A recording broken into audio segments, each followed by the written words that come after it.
Hello, everyone. Welcome to the Harvard Innovation Lab.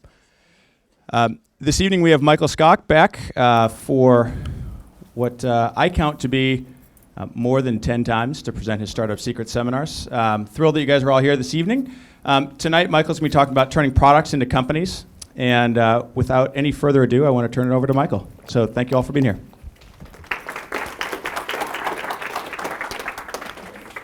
Thanks very much, Neil. And I hope that we'll have a lot of fun this evening, as usual, because we've got two great guests. So I'll get quickly into introducing them. But I want to give 2 minutes background on this evening's session. So as you know, Startup Secrets started as a course that would help people who've not had the chance to go through an experience of starting a business, to find out what's it like and what are some of the things that you might want to think about. And it's a program that's really designed around the idea of having a framework rather than answers. The framework being a basis for you to investigate the right areas, and the case studies and examples that we bring being examples that hopefully will stimulate you to see what comes into practice when you're actually doing your own business. But as we did that framework, one of the things that kept coming up is that people start in many instances with an idea or a product. And I know a lot of you are in that category here this evening too.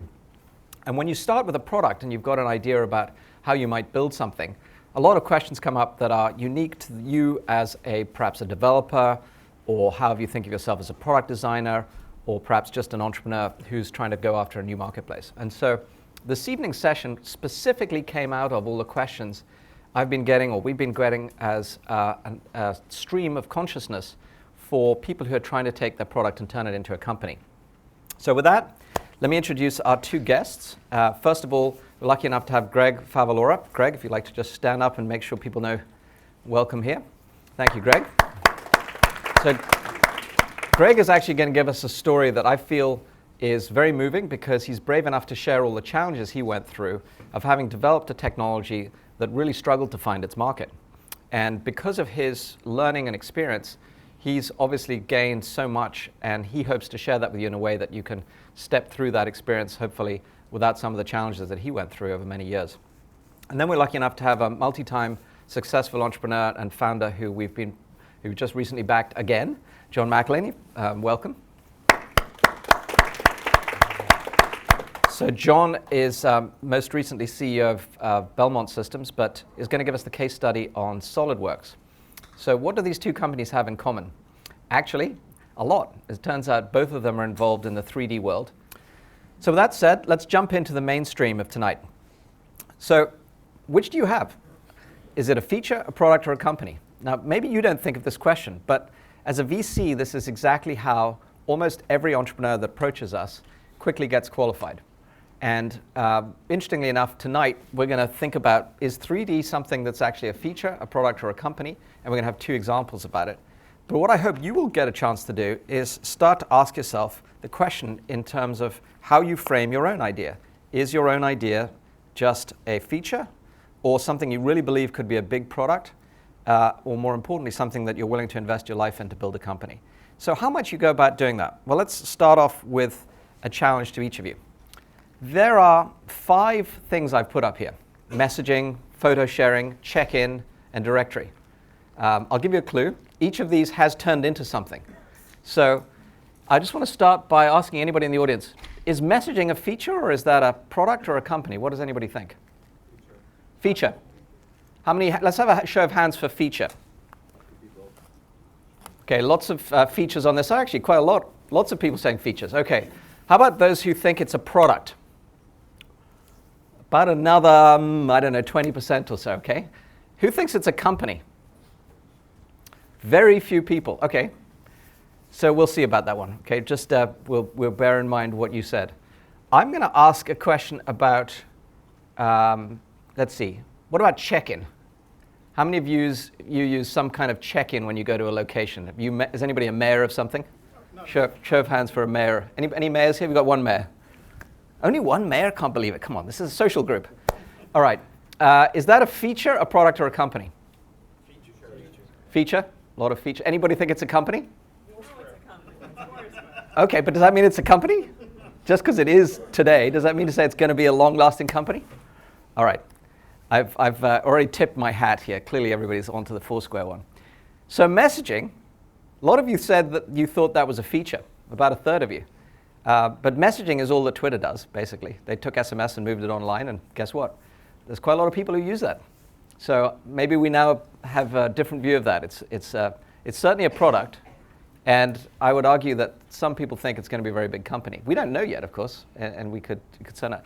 Now, directory. I mean, a directory of friends, if somebody said to you, okay, that's all I'm going to do is give you a directory of friends, you probably wouldn't have thought that would become a billion-user network called Facebook. And that's part of the challenge of this. If you look at any one of these things, they might start as a feature and turn into a company. Now, one of the ones that I didn't talk about intentionally, I didn't quiz you on, is photo sharing. But I can tell you, I would never have expected photo sharing to go from 0 to $1 billion valuation in a little company called Instagram at the pace it did. So how did that happen? I mean, did they just get lucky? Or was there something that they did that was right? Or maybe it was a combination. So these are the things that I think we want to investigate tonight. We want to try to figure out, what is it that makes some of these just a feature and some of them into a real company. My favorite example is this one. When the iPad was first announced, there were a lot of people who just wrote it off. Oh, it's just a big iPod. It's going to do nothing significant. In fact, it's staggering that Apple could come up with such a crazy name. It's just like, how could this possibly be anything significant? It's become the most successful single consumer device ever. It's changed almost everything we do. In fact, we now talk about the post-PC era because of the rise of the tablet. And what was going on there was probably something that every one of us hopes that we'll have, which is somebody had some vision, which, by the way, in Jobs' case, he declares that he never even asked audiences about it, to say that things would change if you gave all these capabilities to people into a magical device. So some people have this in a very visionary way. Other people have it in a very disciplined way.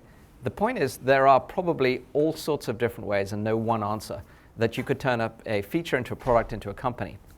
But whatever happens, I do think it's worth stepping back and trying to figure out what can we learn from those things. So, shift happens. That's my polite way of saying it. And we're going to hear that story from Greg, because he has some pretty good examples of what it takes along the way.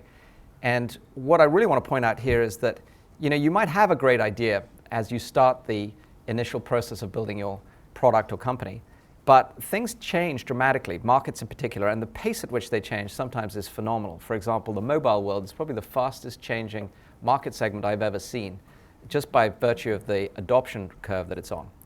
So during that period, what you don't want to do is obviously find yourself dropping into this gap where you've developed something fantastic, but unfortunately it doesn't take off like the iPad.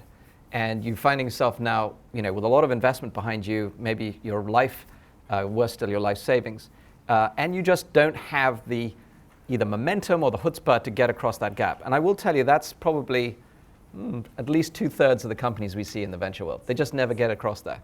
And this is not a crossing the chasm only thing. This is a significant gap that we see in terms of the way people approach how they even start out, building their product. So I want to bring this to life right away by inviting Greg up here to share with us how he encountered his challenges with his original invention. So Greg, welcome. Good to have you up here.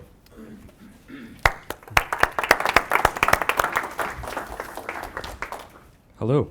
Hi, it's nice to meet all of you. I'm Greg Finilora, and I'm going to tell you a 5-minute version of what is usually a hour-long story when told in other venues about inventing and almost commercializing 3D displays when this process of tech looking for a market starts out kind of awesome and then becomes painful, and then it becomes this patent sale a whole 12 years later.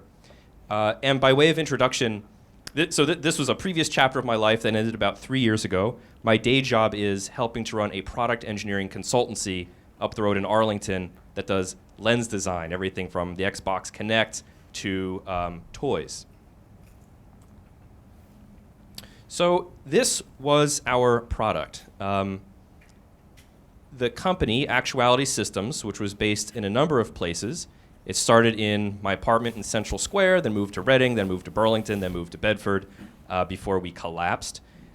Created this device that looked like a crystal ball. For scale, I show it there in the corner with a Sharpie pen. It would create imagery that looks like a hologram, about the size of a basketball, or actually about the size of a head. And it would create floating 3D images that you could see without having to wear those glasses that you wear at the movie theater and see it from any point of view all the way around.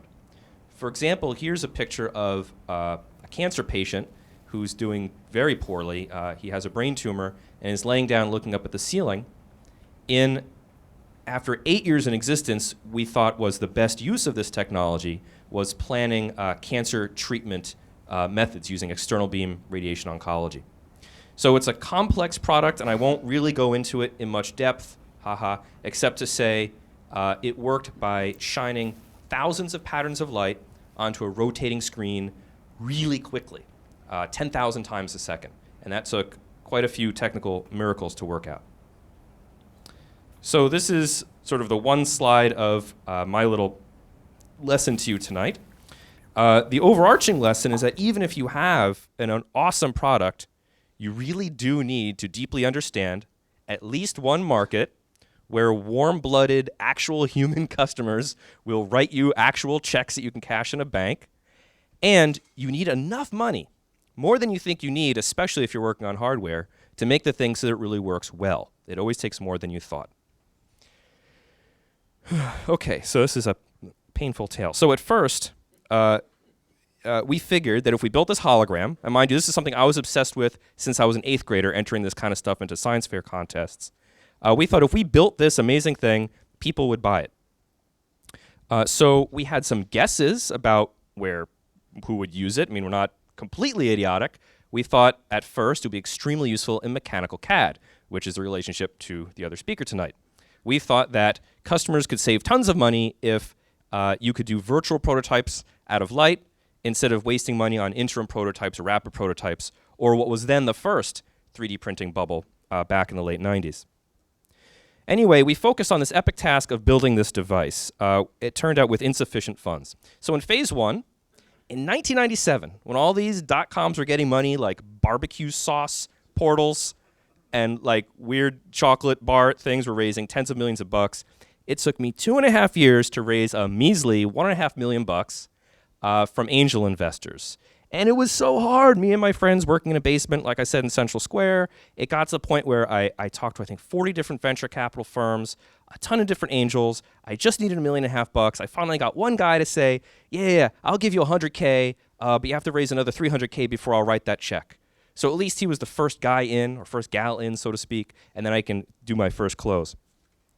So the technology problem was, at the time, I was coming out of college and grad school where I had a gadget that looked nothing like what we were trying to sell. I had this thing that was like scavenged penlight lasers, 64 lasers from those things that you use, that I ripped apart and put on a board. And then I was bribing these Harvard physics lab machine shop people to like make them for me after hours. And then I had this like spinning mirror and a spinning little piece of plexiglass, and it kind of made like a little thing of HIV enzymes float in the air. And it was so insane that we weren't getting any money. So finally, I introduced myself through a lot of work to this guy, Poe Bronson, who, if you were around in the 90s doing startups, you would have heard of Poe Bronson, who wrote an op-ed piece in the Wall Street Journal saying, isn't anyone making anything anymore? And I was like the poster child for that. It was, here's a kid in his basement looking at HIV. Why isn't anyone writing him a check? And that's what it took to finally get that first bit of money. So a lesson there was about having chutzpah. Like you just got to be hustling all the time. An example of hustle in the late 90s was have an envelope of information about you on your person at all times. So if you have a chance to like accost Larry Ellison before he gives a big talk at Harvard, or someone like Poe Bronson, you could say, hey, let me do a favor. I'll take you to the airport, but can I just tell you about my startup? Okay, bye. Because then like after the talk, everyone with lesser guts than you accosts them, and you've kind of missed your chance. So I'll stop talking about this first phase in a moment, except to highlight the technical difficulty. It was a 100 million pixel display. Who cares? Well, that's 100 times more than most displays. That's probably a 1 or 2 million pixel display. It was the highest resolution display ever built, and oh, by the way, it was a hologram.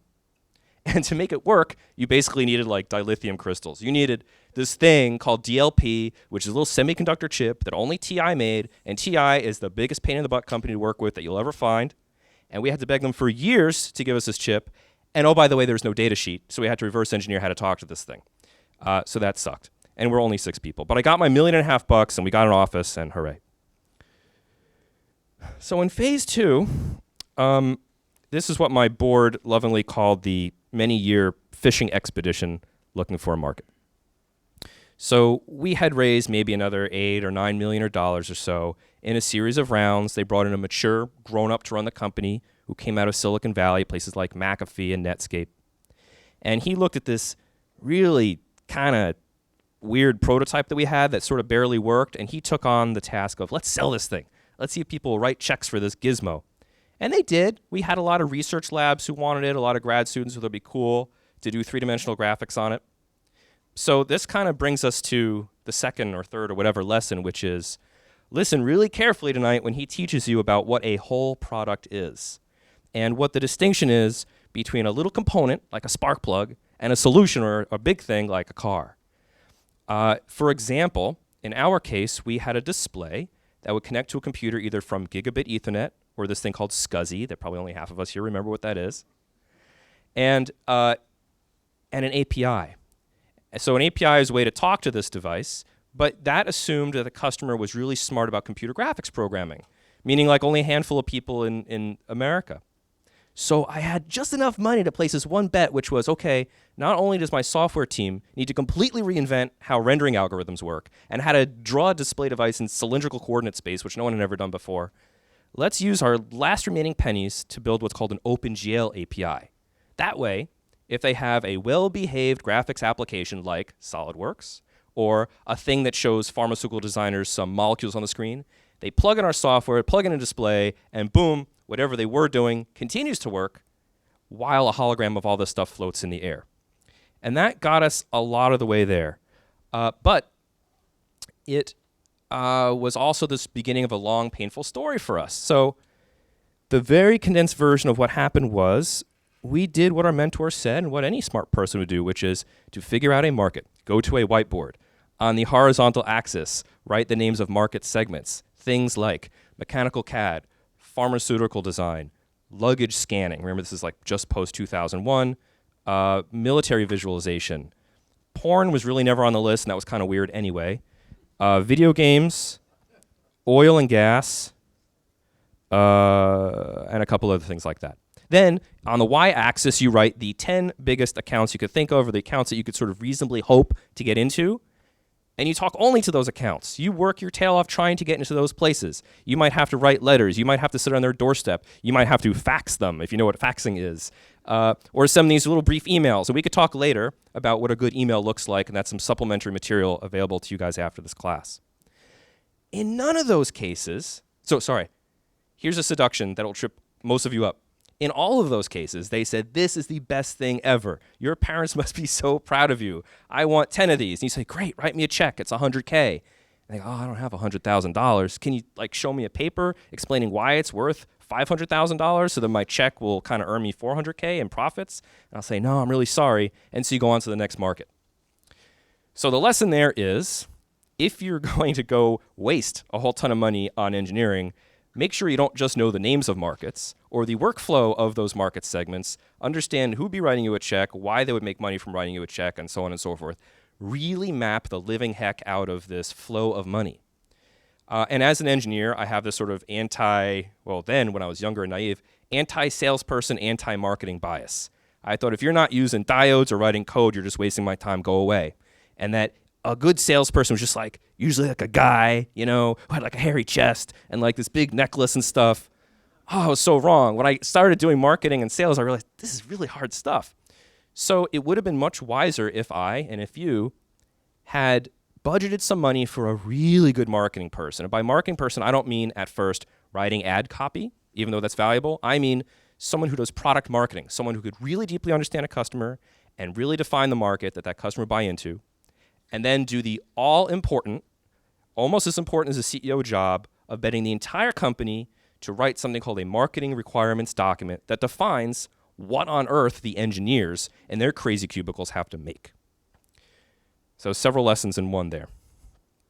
So what happened? We failed to identify that market. At the last minute, by the way, we did realize it could help cancer patients, but none of the venture capitalists we talked to in 2006 or 2007 cared.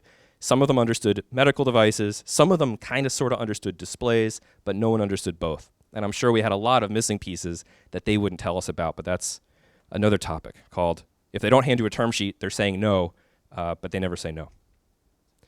Phase 3, I'm almost at the end here. We brought in yet another CEO after a very horrifically scary year where I was the CEO of a company of 20 people who I didn't hire. We raised a little bit more money, and our CEO said, Greg, man, I love this display stuff. We got to stop making displays. No one's giving us money, but we know about drawing pictures of cancer, and we know how to do fast processing on this thing called a GPU, and I know a lot about prostate cancer. I know, let's convert the company into one that will write machine vision software to help radiation oncologists plan a very prevalent form of prostate cancer treatment called brachytherapy. It's gruesome and it's like a squeamish kind of thing, but essentially it's about a third of all prostate cancer patients get this if it's early stage prostate cancer, where you put 100 little seeds that are radioactive into the prostate, which is about the size of a walnut, and it's really not visible too well on ultrasound. And we thought we would cure that problem, and we almost sort of did. And to get there, I had to completely pivot. Man, I hate that word. And pivoting for us meant forget your photons, forget 3D displays, forget holograms. You're going to go to your physician, get like 10 vaccines so you'd be allowed to sit in these really bloody, scary procedures at like Brigham and Women's Hospital and stuff and watch all these things. And we learned a lot, and it didn't help because in 2009, the market tanked. So there we were. We had raised $15 million, which seems like a lot, but it's not over 12 years. All that was enough to do was make a product that just barely made a 3D image, and then year after year, we called it putting lipstick on the pig. Just improved it a little bit, but the core of it was kind of bad. Furthermore, we never figured out the market. So I urge you to raise more money than you need, especially if you're selling atoms and photons rather than bits, and really understand the market. So what happened? So in 2009, our CEO left. He said, Greg, I'm expensive. I'm going to do you a favor and leave. Good luck to you. Try to go close some deals. I looked at the books and realized I had 1 month of cash in the bank. So I pleaded to my employees, can I just pay half as much and maybe help me put these things in boxes onto eBay? We called up, and you ever wonder like what do companies do that go out of business with all this stuff? There's a website called cleanoutyouroffice.com. And these two guys show up silently, like with this red carpet, and they kind of come and they take everything away silently. It's like the dude who fixes problems on that Tarantino movie, Pulp Fiction. And they're cool because at least they share the profits with you, and that helps you do something. But we never threw away the patents. My board was smart enough to one day insist that I file 100 patents. That turned into 30 patent applications that turned into 20 patents, and we held on to those. And I tried to sell them because I thought I should go down with the ship or at least try my hardest for these 70 angel investors that I had. And I got a job because I have a family.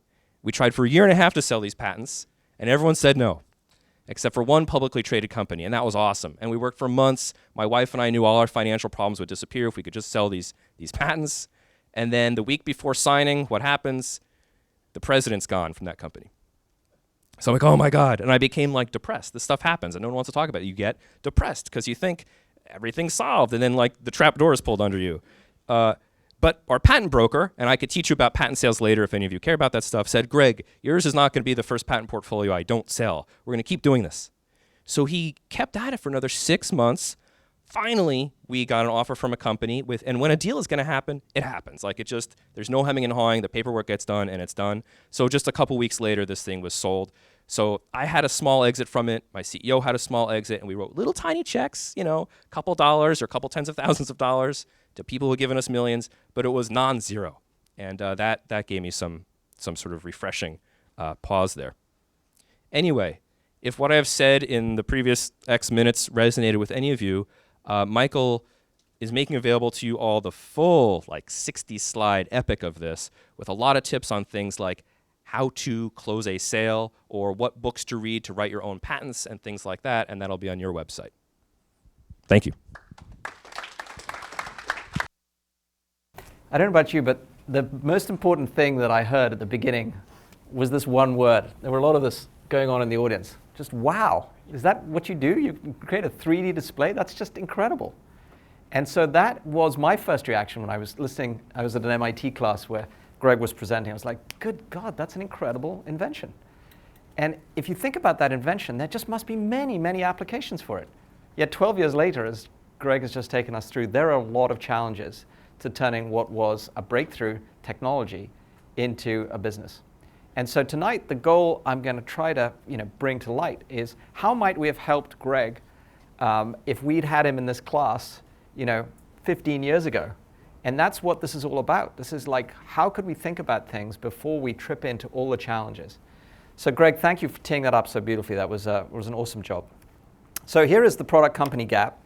And actually, literally, I think there are so many things that could fill it that to just relate it back to our Startup Secret series, there are 3 in particular, obviously, that I would focus on. There's the go-to-market, there's the business model, and there's the execution. And I'm going to focus on just literally pieces of those that I think will help you tonight.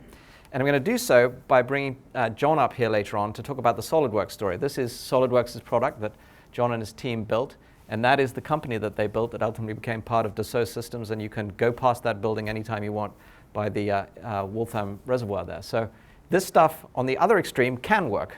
And so what's the difference between these 2 stories, and what can we learn from both? We'll hear John at the end so that we don't steal all his thunder. Now, the first thing I hear from almost everybody that I'm trying to mentor is, it's all about the product. Well, it may be. I mean, certainly if you think about what I hear from most entrepreneurs, Apple just creates such amazing products, they're going to fly off the shelf. Well, we're going to look at that a little bit, because it's always Apple that I hear people refer to. But here's one of the things I want to point out to you that's important, because it's something that you need to know in advance. When you first start your business, 100% of your expenses almost invariably are in engineering. It's everything about building that product. But then it changes to expending money on proving the market acceptance. And you could hear in Greg's case, that started a little bit later than you probably would have wanted it. You know, he mentioned he obviously wished he'd got a marketing person sooner, in particular a product marketing person, to do that product market fit. So it starts to flip. What's interesting is that as you start to repeat and scale, sales and marketing literally flips to being all the expense of significance. So I'm just going to ask you, how much do you think as a percentage of percentage of sales, Apple spends on R&D? Anybody? Just like, give me a number. 5%. Okay. 5, 10 I heard over here. Anybody more than 10? Any bids? Anybody more than 10? Okay, so somewhere between 5 and 10%. Okay. What do we think they spend on sales and marketing? Way more, okay. Yeah, because marketing is all, if marketing is your pipeline, it's about pull. So you have to create awareness to have a pipeline, and without a pipeline, you don't have a business. Thank you.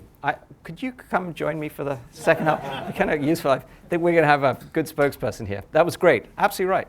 So here is the latest set of financial statements. You can go download these from Edgar's anytime you want. They actually spent 2% on R&D, a shockingly low number. Now, it's not a low figure because they're a big company, but 2%, just think about that. It's triple the amount in SG&A. And this is very typical. This is not just Apple. This is Rohit's company, Demandware. Public company, but was a startup here in Massachusetts just 7 or 8 years ago. Well, actually 9 years ago. I should remember. I was there from that day, where we had 100% of our original spend, on the product team, give or take. And now we're headed towards a place where, even in Demandware's case, we will be twice as much. We'll be spending twice as much on the sales and marketing, and that's not including G&A. So this is a very typical flip that happens. And in general, I would like you to think about this. You're going to try to build a product where you can reduce the cost of all that SG&A. The more effectively you build it, the more specifically you, for example, intersect a market, and the more friction you take out of the go-to-market process and enable your customers, then the more likely you are to have a successful business model at the end of it. So what if you thought about this like an architect, and you planned right up front and said, we want to end up being a very profitable company where we know we make 20%, drop it straight to the bottom line, and we want to have a product that's going to fly off the shelves? How would you go about building your company? And how would you go about building the product to make that experience the case? So that's what tonight's really about. This is our agenda. And I'm going to try to get through at least the first 2 sections fairly fully, and then cover at least one piece of the last piece. And what I want to talk about is how we can develop value and validate it as a product, and then how we can design it to fit the marketplace, and introduce a couple of terms that will build on some of the things that I know people here use a lot, like minimum viable product. And again, I see some of you snapping pictures and stuff. Don't worry, all this is up on my site. In case you haven't seen up the top, you can just go to mjskok.com. This will be up there literally live as you walk out of here tonight. So let's start with developing foundations. The thing that I hear most is, people obviously want to try to build something highly valuable and usually with some kind of a notion about what they're going to do to solve some kind of a problem. And then they want to validate it. And if you're doing all that right, then obviously you're probably onto a winner. But there are lots of challenges in that. The first thing I'm going to try to do is help you extract the most value from it. So when you start your development, you could just develop it all yourself, or you could think about how could you develop the minimum viable product, and then even less than that, only the piece that is your core value. Now, I cover core as part of my business model session, but basically, it's the notion that you literally only build what is your exceptional capability. So in Greg's case, he had this capability to, for example, create a 3D image. But displays, that wasn't a core competency, right? I mean, Texas Instruments had that core competency, and he ended up being dependent on them. That's another story. But you want to try and find out what it is that's your core piece. And John, for example, will talk about that when he comes to tell you tonight about what he's doing in his new company. Then, to develop faster, I really recommend you think about things that are changing in our world. We didn't have this when I was building products, but crowdsourcing is a great way to build products. When you go to put up your website, is that your core competency? I doubt it. Go use Odesk or Elance or whatever for your landing pages, or create some basic wireframes using people who are probably a tenth the labor cost of what's here in Massachusetts, in Estonia where I was last week. There's lots of places to do this stuff effectively. And then find ways to be just smarter in terms of how you co-create things. This is a whole section unto itself, so I want to give you at least a clue to it. The first secret I want to give you is something that I see the really good startups do over and over again. They don't build everything as though the only customer is outside the building. They immediately start thinking about how could they build on themselves. And what do I mean by that? Well, if you know you've got, for example, a multi-level product. For example, let's say you've got a design tool that is used to customize your e-commerce site. Why don't you do exactly what we've done now at Demandware? Create a platform that your internal engineers actually use to build your product on. Why? Because immediately you're creating a customer relationship, even though it's an internal customer for your product. You're forcing yourself to see whether your internal engineers can actually use your platform and whether that platform actually is going to work when you now expose it later on to the outside world. It's such an obvious thing to do, yet I see very few companies do it. The good ones make this really quickly a part of their culture so that they're always thinking about how do we serve the customer? How can our platform be more open, more extensible, etc.? So be your own customer. And then on this open extensible thing, if you've got a core that's really tight, think Linux and all the various different pieces that have got built around it, then make it open and extensible so other people can do things like add drivers to it, which would have been wonderful if we could have taken Greg back and said, hey, Greg, what if you'd been able to do this OpenGL thing from day one? Would that have made a difference? Yeah, would help. Yeah. I mean, he right away, once he got that, was able to interface with other products that had this standard. And he said something very important there, which is he also made open APIs, which we'll talk about a little bit later on. And then, we have a world which is full of communities now building open source. Literally millions of lines of code that's available to you free. Why not access it? Don't build everything. If you can avoid building it and just use other people's developments, then leverage that. The largest community in the world of open source happens to be a company I'm lucky enough to back called Acquia, building on Drupal. There are over 1,000 people who contributed to building Drupal 7. It's the largest open source community in the world.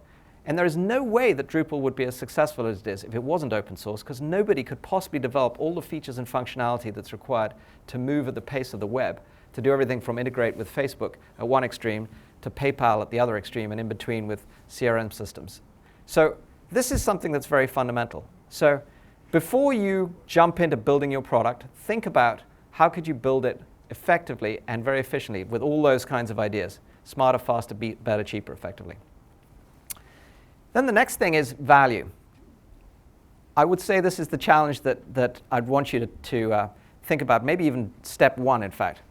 Before you even build your first feature, what problem is it that you're solving, and who are you solving it for? And how significant is it? Is it really, really important? This is the subject of a whole workshop in of itself, the value proposition workshop. But I'll just say something that's so critical to the thinking here. Remember when we first heard Greg's invention, we went, wow, 3D.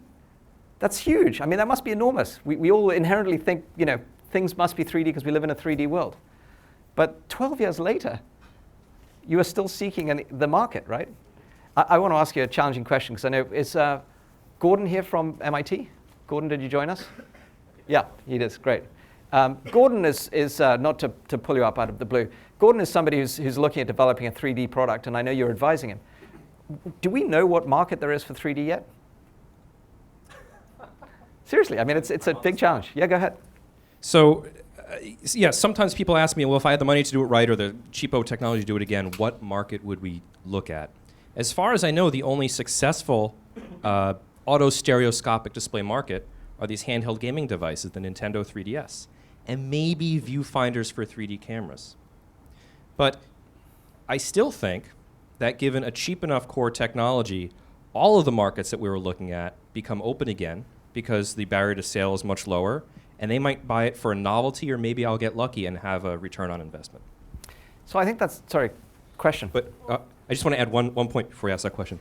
So a real difficulty we had through the life of the company in assessing if a market was a good fit was that for visual products, we couldn't figure out how to demonstrate an idea or get meaningful feedback unless we built the thing. Right.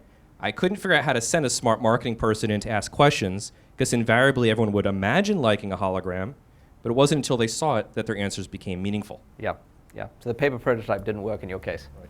This is the thing that I want to get clear, first of all, is that if you don't know what problem you're solving and you're not clear that it's valuable, we're in trouble right there. And so this is why we don't want to be in the situation where we just invent technology or find some breakthrough and get all excited about it. And in particular, what I want you to try to do, even before you go anywhere near building your minimum viable product, is just ask yourself this question. Do you have a problem that if you solve it is really valuable? Because a minimum viable product is irrelevant if it doesn't solve a valuable problem. And to be specific, viable does not mean valuable. They are two very distinct things. And I see way too many people caught up in this, I've got a great MVP, but what problem does it solve? I don't know. Well, then you really don't have anything. So it's this valuable piece that's so important. Now, in the workshop on what is effectively the value proposition, we talk a little bit about how do you qualitatively value this. And my simplest recommendation to you, if you haven't watched that workshop, is just do a before and after scenario. And the before and after should answer what Greg was getting at, which is, okay, if somebody didn't have a 3D display before and then they had it afterwards, what did that mean? Did that mean that they had some little bit of joy, or did they relieve some incredibly chronic pain? And afterwards, they ended up with incredible joy. Well, as you can tell, Greg did actually end up focusing on a marketplace where that potentially could have panned out, which was in the medical world, where literally removing people's brain tumors could have been incredibly valuable. But it's not an easy thing to do this, and it's what you really need to focus on very early on. Now, we're lucky to have Abby Fichtner with us, who's actually just recently done a workshop on Agile validation. Well, actually, validation. I call it Agile validation, and I'll come back to that. But the validation piece is a very important part of this, because you don't want to guess this stuff. You want to get out of the building and figure out what the customers are for this particular proposition and understand why they think if they buy this, they will get incredible joy. Now, there's an important thing Greg said earlier on, which is, by the way, selling is an important piece of your validation, but how you sell and who you sell to is also extremely important. So you mentioned, for example, Greg, that you sold to researchers, and that turned out to not really be a big market, right? This is a big issue. Lots of small companies find what might be what I would describe as the mirage markets. Mirage markets are all over the place. Research labs is a classic one. You really don't have a market until customers are paying for something. And trust me, even if you think freemium is a great strategy, we'll talk about it later on, in the end, your validation needs to be dollars. And then Greg said something really important, which is it's even more important, even when they start paying for it, to ask this question about why. Why are they paying for it? What is it that they've said, I'm going to actually spend money on this for? And until you understand that problem, you haven't done any validation. So I'm not going to recreate all the great work. I encourage you to go look at Abby's talk, which gives you a lot of the great tools for going and doing this. My favorite one is still, for all the landing pages and web prototypes and surveys you might do, go get yourself some prepaid customers. If a customer is willing to write you a check for you to actually deliver something, then they've probably got a real pain. And Kickstarter, for example, is in effect doing that. But obviously, it's just in a little different form. It's in a crowdfunded form. So I mentioned value proposition. You can find it on the site. There's one other piece for you to really understand tonight that I use a lot, which is what I call the gain pain validation. And that is to say, you really need to understand not just the gain you're giving your customer, but the pain they have to go through to actually get that gain. So Greg gave a perfect example of this.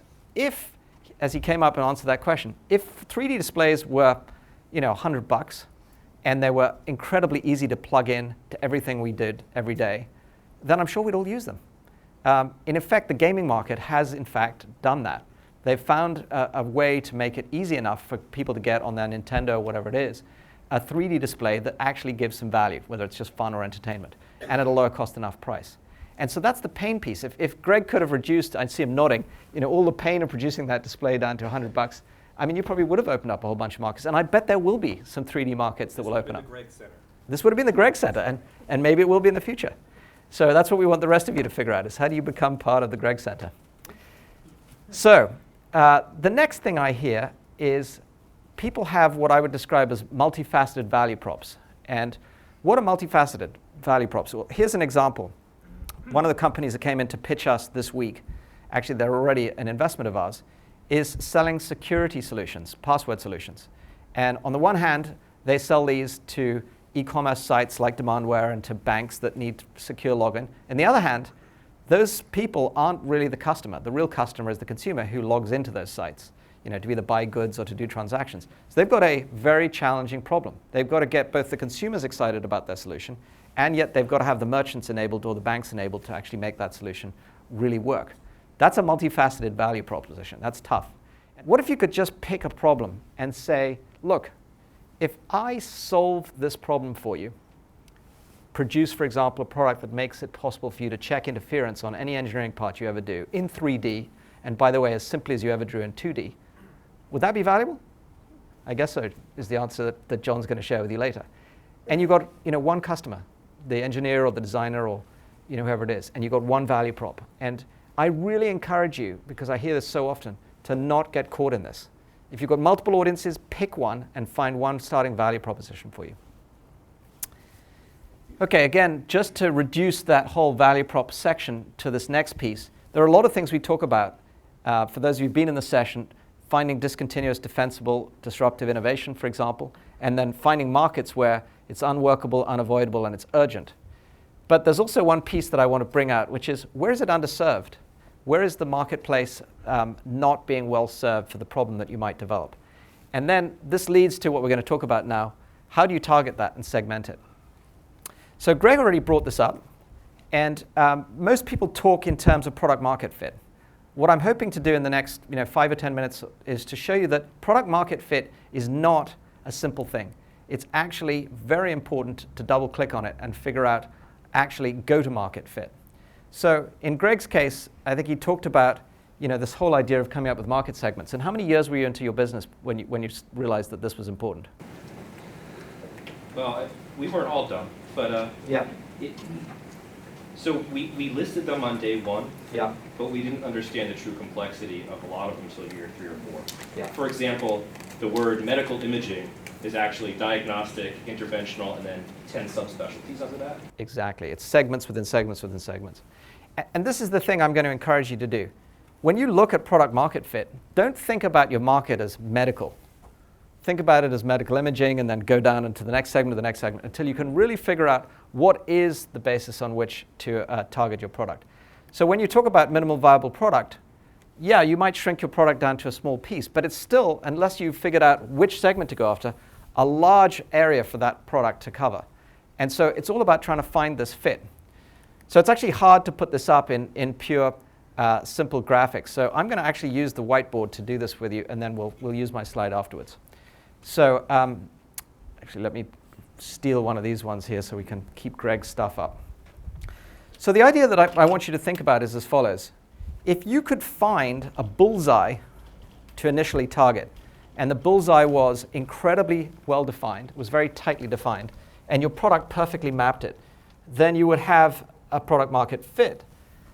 And if you could keep that as a consistent fit as you went customer after customer, then you'd be very successful. But usually what I see is this. People define their MVP, they say they've got this marketplace, for example, medical. And now they go out and they start talking to customers. They find one over here, one over here, one over here, maybe one over here, one over here. Which one do you pick? Which one's right? And if you just go down the typical process that most people go down, what they'll do is they'll start building features for this person, start building features for this one, maybe pick a few there, and pretty soon what happens to your minimum viable product? It starts becoming a pretty big product. It adds a lot of features, a lot of functionality, and what you've really done is just expand your need for resources, the one thing you don't have lots of. You don't have enough engineers, you don't have enough cash. You're trying to actually conserve that until you get to some repeatability. So what I want you to do is this. I want you to do the exact opposite. I want you to look at every single one of these guys and say, what is their need? What's their pain? And how can I find one or two of these that line up, that actually have exactly the same pain and need? And when you do that, two things happen. Number one is your product, as you move to match those needs, doesn't change. So now you don't have to expand the footprint of your product. And number two is your roadmap for your business about how you meet those needs is completely consistent. You'll find the same channels to go after them, the same messaging and positioning, the same tactics, and so forth. And I purposely drew this on a diagonal because the mistake that most people make is to say, oh, a vertical or a segment, oh, that must be SMB, or maybe it's medical versus government, or maybe it's financial versus consumer, whatever. The reality is it sometimes doesn't fit neatly like that. It's actually sometimes completely different to that. It might be people who have a specific, for example, compliance need, and compliance might work across, for example, pharma and financial services. In fact, it might be anybody, just to give you an example, who has the need to trade derivatives. And that's actually any Fortune 1000 company that does anything internationally. So it may fit across multiple verticals. And so the point about a segment is it may be unique to your particular product, and it may not be neatly defined. So I'll try to just show this to you on a slide so you can get beyond my handwriting. So we're trying to avoid this stretch, this fit and stretch problem that first occurs by trying to go after too many needs that are dissimilar to start off with. And instead what we're trying to find is a product market fit solution where every one of these needs that you identify is the same. And at that point, you have what I call a minimum viable segment. So the minimum viable segment can be tested very simply. It gets tested by, do things repeat without you having to change your product and change the way you go to market? If they do, you've found a segment. And what I mean by repeat is literally customer by customer, can you meet their needs? And as you repeat your product, does it say the same? And if it does, you're onto a winner. You're now going to be able to continue to move this business forward without adding more cash, adding more engineers, trying to change your marketing every time you go out to market. And it's a tremendously magical thing because another great thing comes out of it. You get referenceability.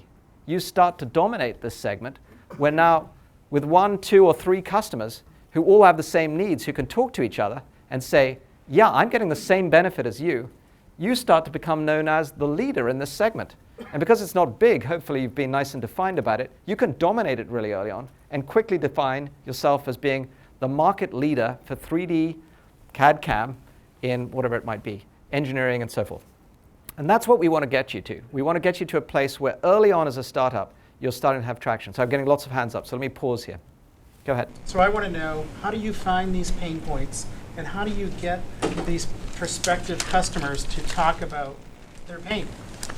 Okay. The problems that they have. I'm going to repeat that question, but in case anybody else wants the mic. How do you find these customers, and how do you find their pain points to repeat? John, do you want to take a shot at that? You've done this many times before. I'd love to tell you that it's a really simple solution. It's this. It's shoe leather. I think the point that Michael's making is there are so many people. You want to get rid of the people that sort of show you all the buying signals. I'll share one of the failures of a company that I led called CloudSwitch, where right after the 2008 credit crisis, it was a company that was helping basically people take their data centers and extend it to the cloud. And every customer I went to, I mean, I saw buying signals like I've never seen before. People leaning in, people kind of wanting to get started, but nobody was willing to necessarily write a check. Some did, but then closed looping it, people wrote checks for the wrong reason. And so I think the answer to it is you just got to get out of the office and you got to get in front of people. And so try and pick 2 or 3 people in a segment, in the same segment. And if 2 or 3 people sort of say no, guess what? It's probably, the worst is not the people that say no.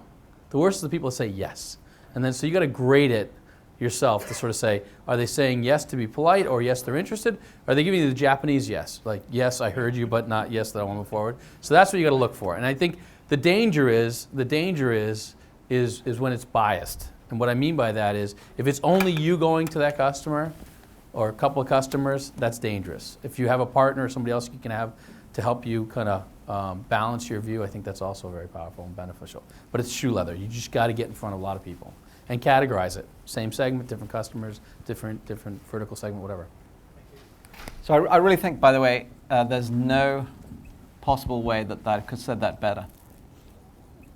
You really do have to get out, meet, greet, and go through a lot of kissing of frogs before you figure out, where your prince is. But in particular, what I do recommend is this, and I'm sure John did this in many different ways, which is create your score sheet, your scorecard. And it's going to evolve. And you saw the way I put out, the dots. In effect, you want to create, every time you hear a need, try to get really specific with the customer. Ask them over and over again, did you hear the need right? What is this particular need? And what if I solved it, what particular problem would I be solving for you? And then here's the critical piece. And what would you pay for that? And don't forget to ask that question. And then, if you really feel like you've got them at the place where they say that they will pay for it, ask them, okay, so would you be willing to write me a check in advance? I'm not saying you're going to get this a lot of times, but you're onto a winner if the answer is yes. And actually, I've started 2 companies where I had checks before I got any funding from customers. Michael, can I just give you one? I'll give you one visual to take away, because there may not be a lot of things you hear tonight, but I think this is one of the most important. Way back in the time machine, there was a company called Computer Vision. That's where John Herstick was the founder of SolidWorks, and he and I met and worked together. And Computer Vision was getting crushed by this company called PTC at the time. And Computer Vision spent, I think, probably $50, maybe even $100 million trying to build a next generation product. And they were all over the map. And I remember John Herstick going out to San Diego and met the development team out there. And the guys that were running the project were kind of frustrated because they weren't getting any traction, they weren't making progress. And one of the guys, I probably shouldn't say his name, but he I'll call him R, because that was his first name. He said, John, what should we do? And I think this is a visual. I'm a visual person. Put this in your mind. He sort of said, I'd padlock the door, and I put a big sign that said, nobody can come in here until they sit down with at least 3 customers. So when you ask the question about it, it's shoe leather. Padlock the door, get out of the office, and go talk to a bunch of people. Great. So just to keep us on track, I'm going to move on to the sort of the follow-on from this. So this hopefully is now very clear to you. We have a challenge to move from minimum viable product to minimum viable segment. If you do it right, once you've figured out your minimum viable product and you've got your segment sorted out, then you get a repeatable product. And you're onto a winner when you're starting to do that. And in the answer to your question, by the way, what happens is these needs need to line up. If they're over here and over here and over here, you've got your problem occurring again. And you want to be willing to throw these out in order to stay on this. So let's wrap this segment, just because I want to give you enough of a framework that when John comes up, you can see it all fit together. Hopefully you now understand that if we can get this minimum viable segment, we're going to find a way to keep your product footprint and resources focused, and we're going to be able to get people who, with the same needs, will reference each other, and ultimately you'll be able to get a beachhead, a segment that you can dominate that will ultimately be the place that you build off. Now, there is one thing that I've also taught in the value prop class, but I want to cover quickly here, and that is trying to find a segment where it's not just a nice-to-have need, it's a blatant critical need, especially if in the business-to-business world. And so I'm going to use an example that I live with every day, because mobile is so hot that I see dozens of mobile startups all the time. And they all come in and say the same thing. Well, there's 1 billion smartphones out there now, and so if I get 2% of that marketplace with this new app, I'm going to have a really successful business at $4.99 an app. Sounds great. Reality is a little different. The reality is there are a lot of people who could potentially use a mobile app. So how do you zero in on a segment that's actually going to have a real pain point and a real critical need?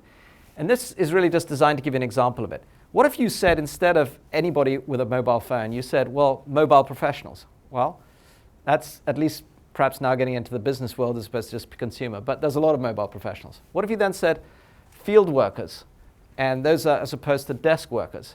And what if you said people who are out in the field servicing goods and products, as opposed to salespeople? Now you're narrowing it down again. What if you then said servicing medical equipment, as opposed to just, for example, fax machines? Well, not fax machines. Geez, I'm dating myself.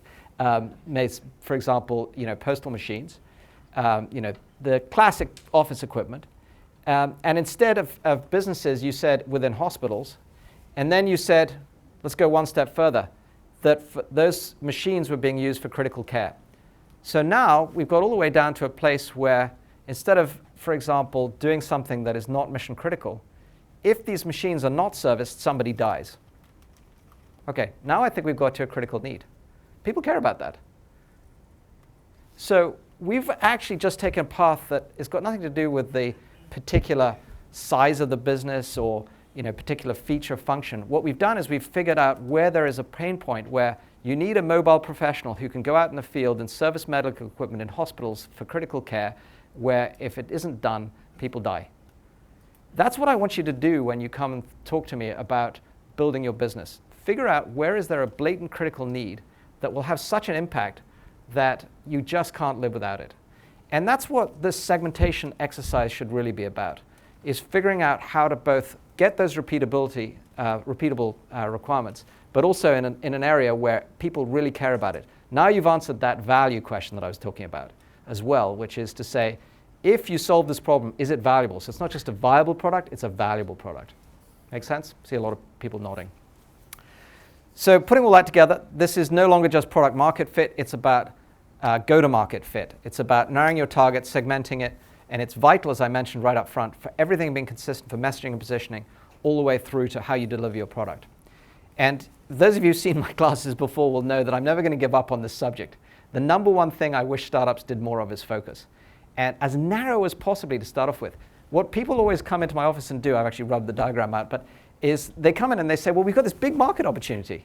I'm delighted to hear that. But if you go after it all at once, it's going to be like boiling the ocean. And so what we're always trying to get you to do is think about those small segments that you can dominate to start off with. And I wish that the story wasn't this way around, but most startups fail because they've tried to do too much and they end up contracting on failure. I would far rather you could expand on success, even if it is one customer at a time. And the most successful companies do that. They figure out how to build up from that success on each of those particular problems that line up one customer at a time. So because people ask me this all the time, there's a post up on my site about it. How do you get the balance between wanting to get somebody excited about a big market and at the same time starting with something very small? And the post is entitled Vision versus Execution. But I keep getting more challenges about it. So even with the post, I've added to it this following diagram. Think about Greg. He had his technology breakthrough. He figured out how he could create a display out of thin air, which is stunning. So he had a vision, and obviously he went through a lot of execution to get through this. What if we'd helped Greg in advance write out a roadmap to say, Greg, over the next several years, we're going to turn that into a feature, a product, a solution for a particular marketplace that you can ultimately build a company around with a business model, et cetera. If we could have set that roadmap up for him in advance, life would have been a lot easier because he would be constantly validating. He's nodding, so I must be on the right track here. And for you as product people, because a lot of product people say, well, I don't want to hear about the business stuff. I want to hear what would it mean for me as a product. It's basic things. How do you get usability up front? How do you get partners and services and whole product in your product? How do you get the solution into the hands of real customers that become referenceable? How do you get the market segmented, win your beachheads, get repeatability on it? And then how do you get to a place where you now can afford to actually involve the next set of engineers to build a product line that gives you a scalable business that ultimately turns profitable? It isn't actually a lot more complicated than that. There's just a ton of execution in it. And along the way, you'll be building a team that can do that. And as actually you were hearing from John, a lot of the challenge here is figuring out how to do that at scale. So I'll give you one simple view of a roadmap, and I give you one startup secret to go with it. You know if you're on the right track if you always validate this from the customer standpoint. So yes, I sit in a lot of board meetings. I'm very happy to do so. But I am absolutely the most irrelevant person to impress in the board meeting. Who cares what I think? I would far rather you came in and said, here are the 10 customers that care about this, this, and this, rather than, hey, we met our cash flow forecast. It's meaningless whether you hit your cash flow forecast. What matters is that you're answering a customer need and that you're proving to me that you've moved from having just a feature to a place where customers are buying it repeatedly. That matters. That means you're moving down this roadmap. And so no matter what anybody tells you, create the basics for metrics to validate along this roadmap that are external. Figure out whether it's a net promoter score, which some people love and others hate, or whether it's retention and upsell, which drive huge amounts of value, or lifetime value, whatever it is that you want to use. Make sure it's customer-based. If you've got customer-based metrics to validate your progress on the roadmap, you are going to know whether you're on the track to building a feature, a product, or a company. And so I'll add to that post because people keep asking me about it, and hopefully this gives you a sense of this. All right, well, we're starting to close this gap. We have validated value, not just features, and we've designed to fit go-to-market. But now what we want to do is architect to attract those customers. And I'm going to talk a little bit about at least a piece of what comes into play there, which is the go-to-market and business model. So how do we architect to attract? And basically, I was trying to think of a way to explain this in a simple term, and that's take all the friction out of it. And it's what I call creating slippery products. The notion of a slippery product, going back to my gain-pain ratio, is that all the cost associated with a customer seeing, trying, buying, implementing, deploying, and owning your technology, what if we could take it to basically zero? Take all the friction out of it. This is the piece of the value prop workshop if you want to go look at it in more depth. What if we could literally make it possible to slip into the lead? Imagine that everybody else is running on the running track with shoes, and you suddenly get your own lane now, which is ice, and you can just skate along it. You're gonna kill everybody. So that's the visual I want you to have as we go through this. We want to define ways that your product can become that slippery. So what is slippery? It's a little hokey, but bear with me. The idea is that somewhere in here are some gems that you could all find that will help you move forward at breakneck pace as a skater. It's simple, low to no initial cost. It should install easily. It should prove value quickly, play well with others, be easy to use. The ROI should be obvious, and your customers should be in a place where they can't live without it. It's that sticky.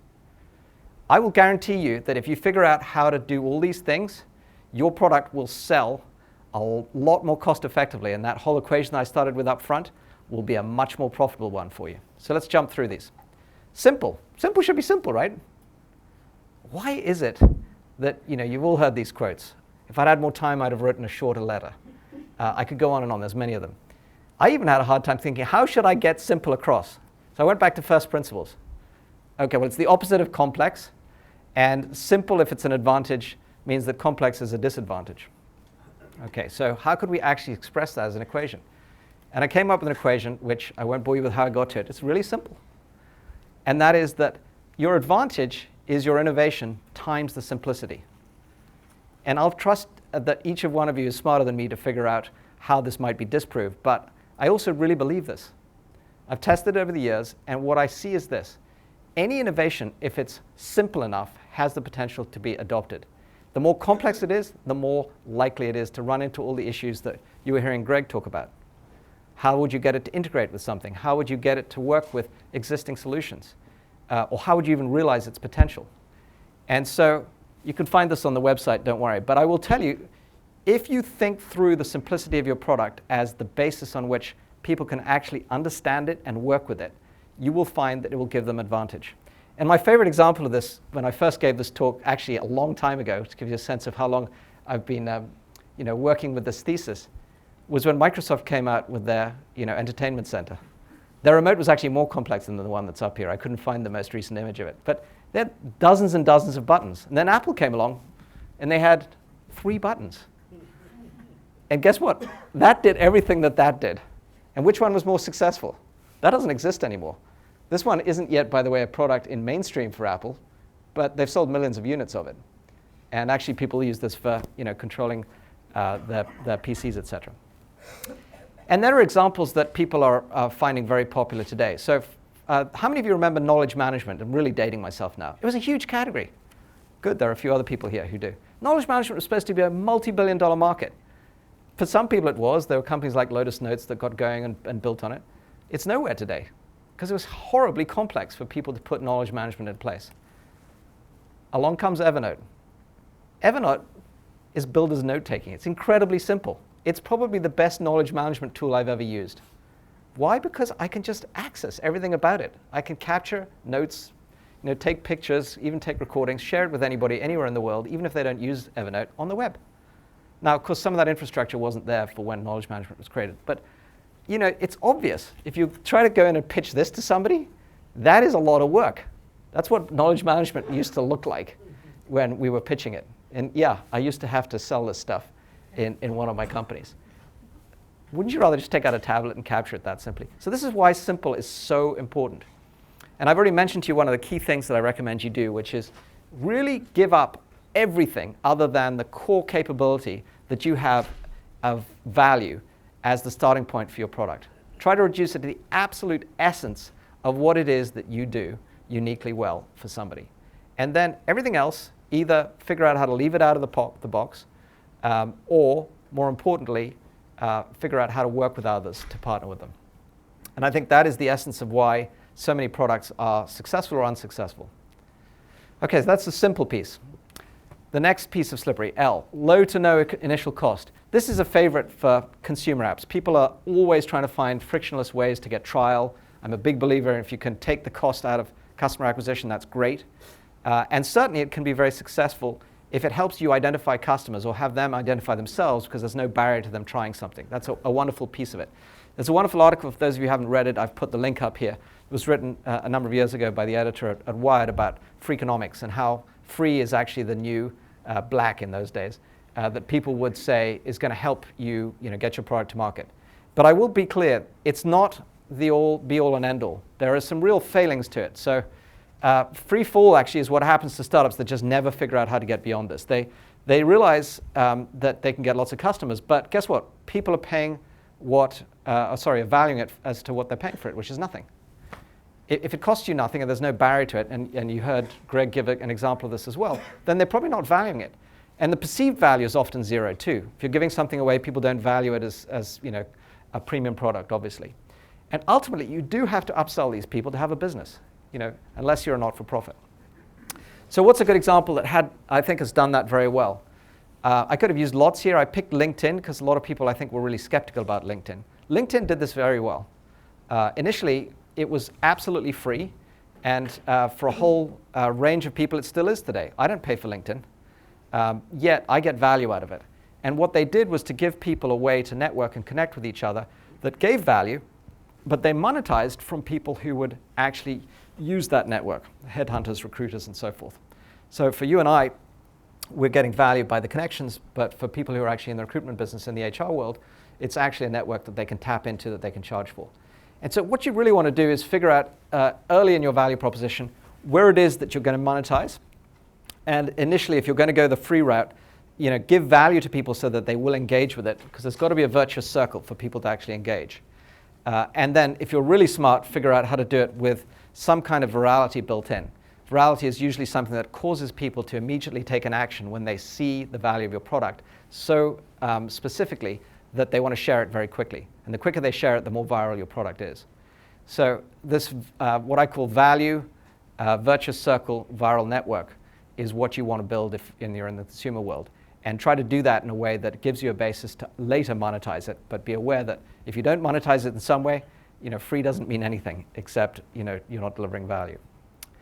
So onto the I in slippery. You want products that install easily and integrate well so that they're not tripping you up.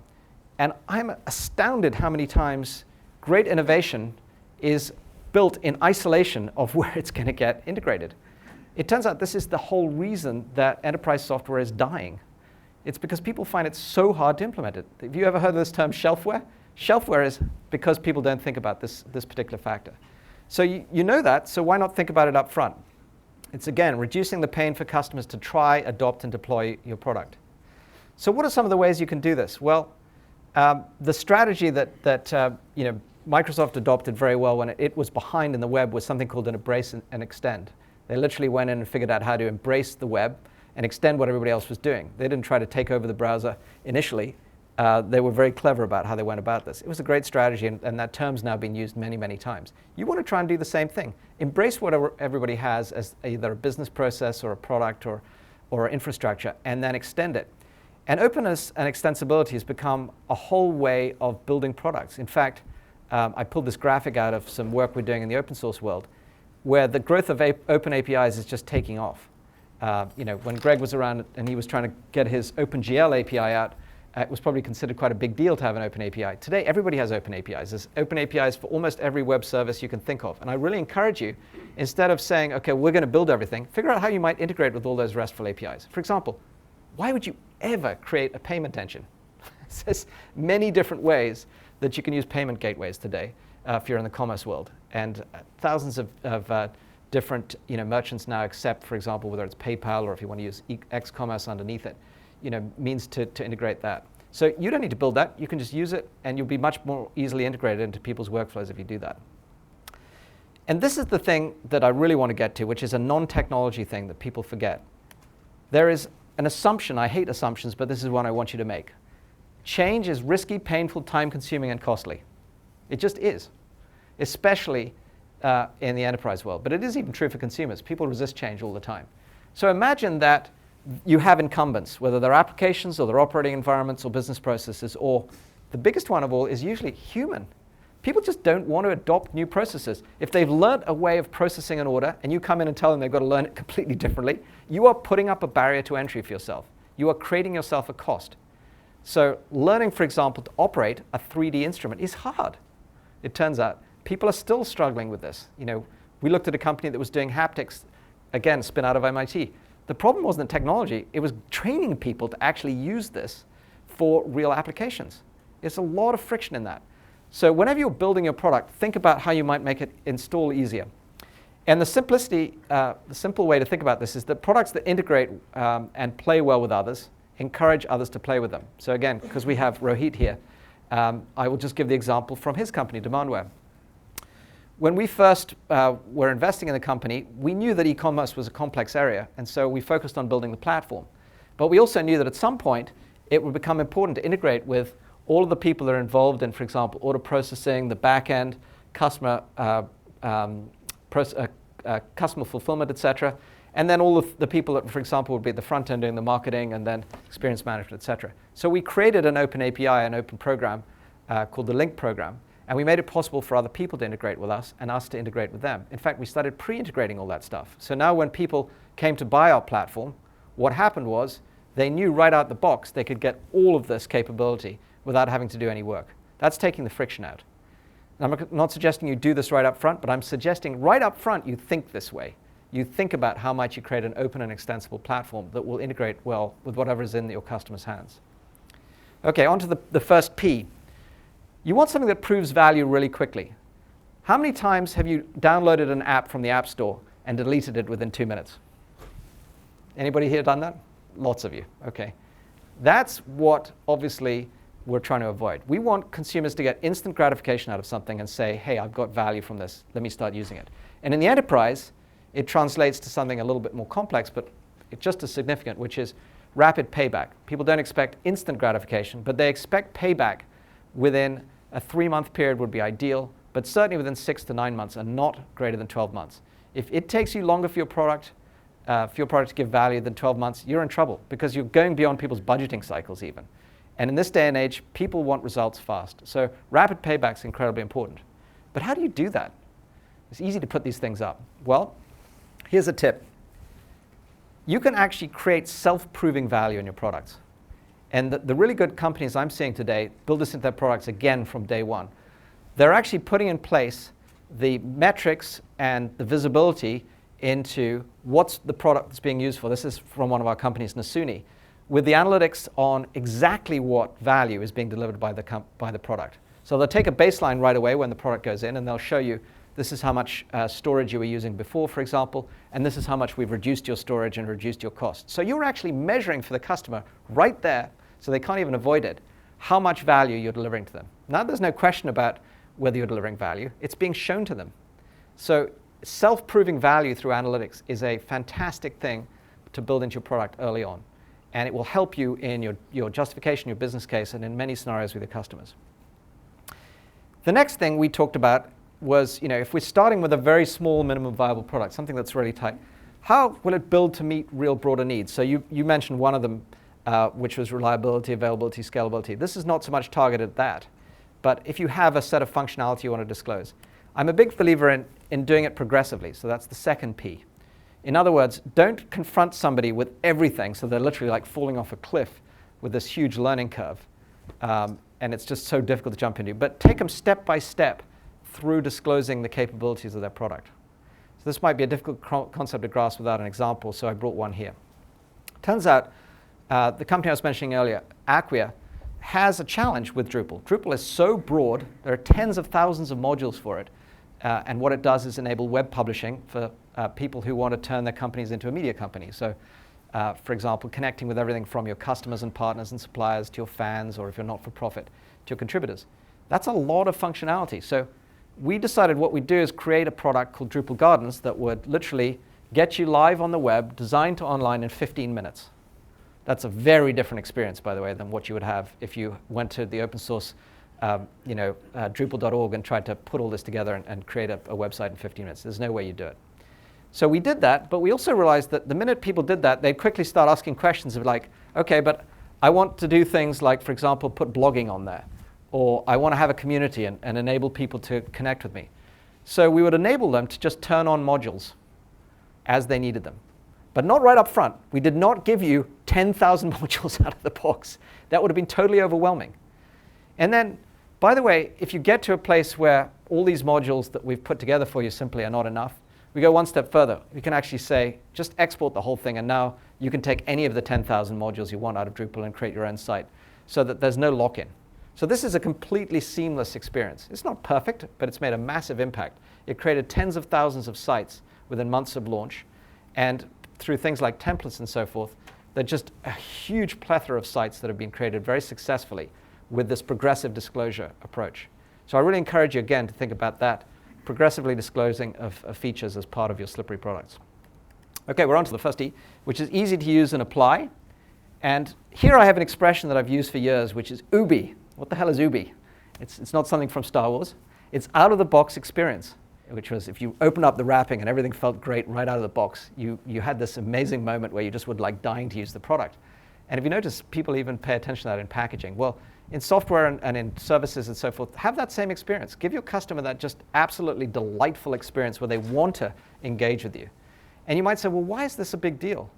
I'll give you an example that's very real. And by the way, simple things like templates that I just showed you for things like theming, etc. That's why Apple was successful with its, many of its products, is that they gave you templates right out of the box to make beautiful photo albums or to do things very simply. But in the enterprise world, that is the single biggest reason that Siebel struggled. Siebel went through such torture with its customers to get their products up and running. And so it was an easy target for Salesforce to come along and say, we're just going to give them a delightful experience. It was like, no-brainer. You don't have to install anything, and right away you can start using it, costs you very little, and the experience is going to be great, and you can customize it and start adding stuff. That's why this is important. And a whole company has disappeared, in my opinion, because of this. And a whole new one has emerged, and it's a Goliath in our space. So this is really important stuff. Okay, on to the R. Your ROI should be obvious. So in consumer experience, this is probably not that important. Consumers don't think about ROI, but they still think about, they're spending something to get something. But in the enterprise world, it's totally critical. You need to have a quantifiable ROI. At some point, when somebody starts writing big checks for you, they will ask you for what the return on this investment is going to be. And it should either be increasing revenue or reducing costs, or maybe in your very early stages, because it's not easy to show ROI with an initial breakthrough, it might be so new, it should be at least driving competitive advantage. And certainly in the early markets, so that's what people look for. The visionaries are looking for competitive advantage. So again, how might you do this? Well, you can build on that idea that I mentioned earlier of self-proving value. But you can also do things like one of my companies, Unidesk, did, which is they built a calculator. and they can show you why what they do, which is desktop virtualization and the management of that, is going to generate a return for you. Turns out it's a complex problem, and they solve it. They reduce storage. They make it easier to manage desktops, which are very expensive. And they can give you an ROI right out the box. And finally, you want to have a product that is sticky, that is something your customers can't live without. So it isn't a question for them whether they get up the next morning and use it again. They just have become completely and utterly dependent on it. Now, I mentioned that iPod story up front, the big iPod. How many of you have got iPads? Lots. How many of you would be willing to give them up? Nobody. Oh, one person. Okay, I need to hear why. I think I have an iPhone and I have a Mac, and it's just sort of in the middle. So that's the one thing that I can kind of get rid of. Okay, so Apple saturated you. Fair enough. You and my wife would get along great, because I have way too many products in between. But the truth is, we have all become very much dependent on now, whether it's our phone or our tablet, as a means to do everything from communicate to entertain ourselves. And so whether we call it critical or not, it certainly becomes sticky. And so we want to define products that really fulfill some kind of need that customers fall in love with and they just don't want to give up. And so in a nutshell, look for ways to build slippery products that embody all of these different capabilities. And if you do, you will probably do some very basic things, like, for example, increase the gain your customers get, reduce the pain they have of acquiring you, and end up building some interesting companies around it. So I'm going to encapsulate all of that. If you never remember slippery or any of that stuff, it's up on my site, into one simple notion. What if you could build a truly disruptive innovation that was so exciting that people had to have it, yet it had no disruption to adopt it? People do this. A little company called VMware did this. They basically found a way for you to take server utilization from in the teens of percentages up into the 80s or 90s without you changing your applications or changing your hardware or anything. They just put a layer in between that virtualized all those resources. That is disruptive innovation with non-disruptive adoption. And if you can find products and services that do this, you are onto a winner. And it's really worth spending time to do this. It's worth spending time to think about how could you make this kind of impact. In my own portfolio, I have a simple example, which is these iPads that have been the theme of our discussion tonight actually are great, except when you take them to the enterprise and you personally own the thing, the last thing you want to do is give that device over to the enterprise to take control of it. You want to keep your photos and your music and all your personal stuff on there. The enterprise says, but hang on a second, I want to put an application on there that will enable you to get access to email, etc. So in this customer example, Estee Lauder actually wanted to use the iPad to get out and sell their products, because it turned out there was a much easier way to sell than having people at the counters. And it turns out people trust iPads more than they trust sales reps when they make recommendations. Funny that. So that was driving up revenue by 40%. All good. But they were having a hard time actually deploying those applications, keeping them up to date, and training people, until Aperion came along and basically did this via the cloud, saved them $2.5 million, helped them roll out 17,000 iPads and deliver it worldwide with no IT touch. So now this is how Estee Lauder is delivering their apps to help increase their sales. And what we basically did here was give them all the gain of rolling this out with no pain associated with traditional IT involvement in this. And all the pain that would have been involved in actually doing this, which is deploying and installing to the iPad, is taken out. It's all just handled via the cloud. So this is what we tried to do. Now at this point, just because I really want to give John more time, I'm going to stop, but I'll tell you the next two pieces you can find on my site. And it's all about architecting to attract using packaging and pricing techniques. So I'm going to flip through these. There's a technique that is basically a simple way of doing this that you'll see if you want to watch the go-to-market section. I describe it in more detail, and I have an example there, a case study from Acquia. And even though I know you were dying to talk about whole product, I'm not going to cover that tonight either. But again, I'll make sure this is up on my site, and we'll give you some background on it. So John, if you're ready, sure. I'd like to bring you up and give you the time to go through your piece. Good stuff. Great. Well, thank you. Certainly interesting to hear stories. And as you were going through it, Michael, I just sort of had flashbacks to failure moments that we had at SolidWorks and also at CloudSwitch. Let me give you a little bit of a background of who I am, and I'll make sure I give enough time to answer questions at the end. I'm currently CEO of a new company called Belmont Technology. I assure you that will not be the name of the company when we release the product and we go to market. But let me take a step back in time and tell you kind of the evolution of what's happened in my career and what I'm doing now. But to do that, I'll go back. My training's, I'm a mechanical engineer by training. I have been in the design space and software world for, well, way too many years. I won't give you the exact number, but way too many years. And it started back as a mechanical engineer at the University of Rochester.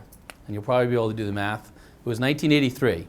I worked in the laboratory for laser energetics, which was a nuclear fusion lab. And I had a summer job, and I was doing mechanical design, and the guy I was working for, this guy Frank DeWitt, realized I was far better at computers than I was design. And at that time, PCs had just come out, and so here I was using mechanical drafting board. He understood that I knew a little bit about computers, and he said, why don't you help us find a CAD system? So I had to go out and sort of learn about what CAD systems were out there. And it turns out AutoCAD was just starting, and there was a bunch of new software startups. Anyway, helped him select a CAD system, and at the same time, we had a lot of drawings. And at that time, I don't know if people have ever heard of a company called DBase, and we ended up basically building a database system for drawings. And so here I am 30 plus years later, helping people build/select CAD systems and also helping them find engineering information. Why? Because the pain, as Michael talked about before, is still pretty significant. So fast forward, I joined a company called SolidWorks. SolidWorks, how many people have ever heard of SolidWorks? Okay, it's a 3D CAD company based in Waltham now. Today, it's about a $600 million company. I joined it when we had our first sale of software. So the product had just started to come to market, and joined the company and had a bunch of roles there. Like most good startups, for those that are either thinking of joining a startup or joining a startup, you want a lot of good utility players early on. So I had a bunch of roles in marketing, sales, building the partner development platform, the partner application area. And we were ultimately acquired by Dassault Systems, and we ran it as a separate company. And I was the CEO there from about $100 million to roughly about $400 million company, and then took some time off. And then joined a company called CloudSwitch, which was a enterprise software company focused on helping people take their data center and extending it to the cloud. And that company, we went through a lot of the similar pain points that we heard about earlier, but ultimately realized that the sales model we had wasn't going to work, and we started building some strategic relationships, which ultimately led to quite a successful outcome with Verizon, which now actually they've almost tripled the size of the staff, and they've done a lot of great work with them. And in November, I hooked up with a bunch of the team from SolidWorks, which is kind of scary because we're a lot older and a little grayer, but we sense an opportunity. And I won't go into too many specifics about the opportunity of what we're specifically doing, but I'll characterize the essence of kind of the opportunity in front of us. And that is the world in which we live and how people design products is changing. People like my age and a little bit older are starting to retire, and younger generations coming in, so there's a demographic shift. And the demographic shift is one where guys my generation sort of go to the internet, younger people live in the internet, and so they're in this hyper-connected world, and yet they come to companies that do design work, and they sort of see the CAD system in the corner, and it's this system that basically everything's locked down. And so we believe there's a shift happening in terms of how people work. We think there's a lot of market pressures, and the design process is changing, and we sense that how people build products is changing. The compute infrastructure has changed. The cloud is clearly having a huge impact in how and what people do, and we think there's a business model opportunity. So those four forces converging create an opportunity at Belmont. It's a company that got funded by Michael's firm, as well as Commonwealth Ventures, and we raised $9 million in November. We started the company in November, and we raised $9 million, and then just April 1st, and it wasn't an April Fool's joke, we ended up raising $25 million in a preemptive Series B round. This gives us enough money to build our product and get to market, and hopefully along the way, in case we do stub our toe, have enough capital to kind of see us through. And I tell you, that's one of the experiences that having a little bit of a failure and I'll call Cloud Switch. It was a successful outcome, but one of the things we realized is that the market for cloud software was early when we started this. And we faced a situation where capital was going to be a big issue for us if we didn't change our model. And so with Belmont, when the opportunity to raise more capital came in and it was at the right sort of terms, we decided to go ahead and do it. Enough about my background. Let's talk a little bit about what CAD is.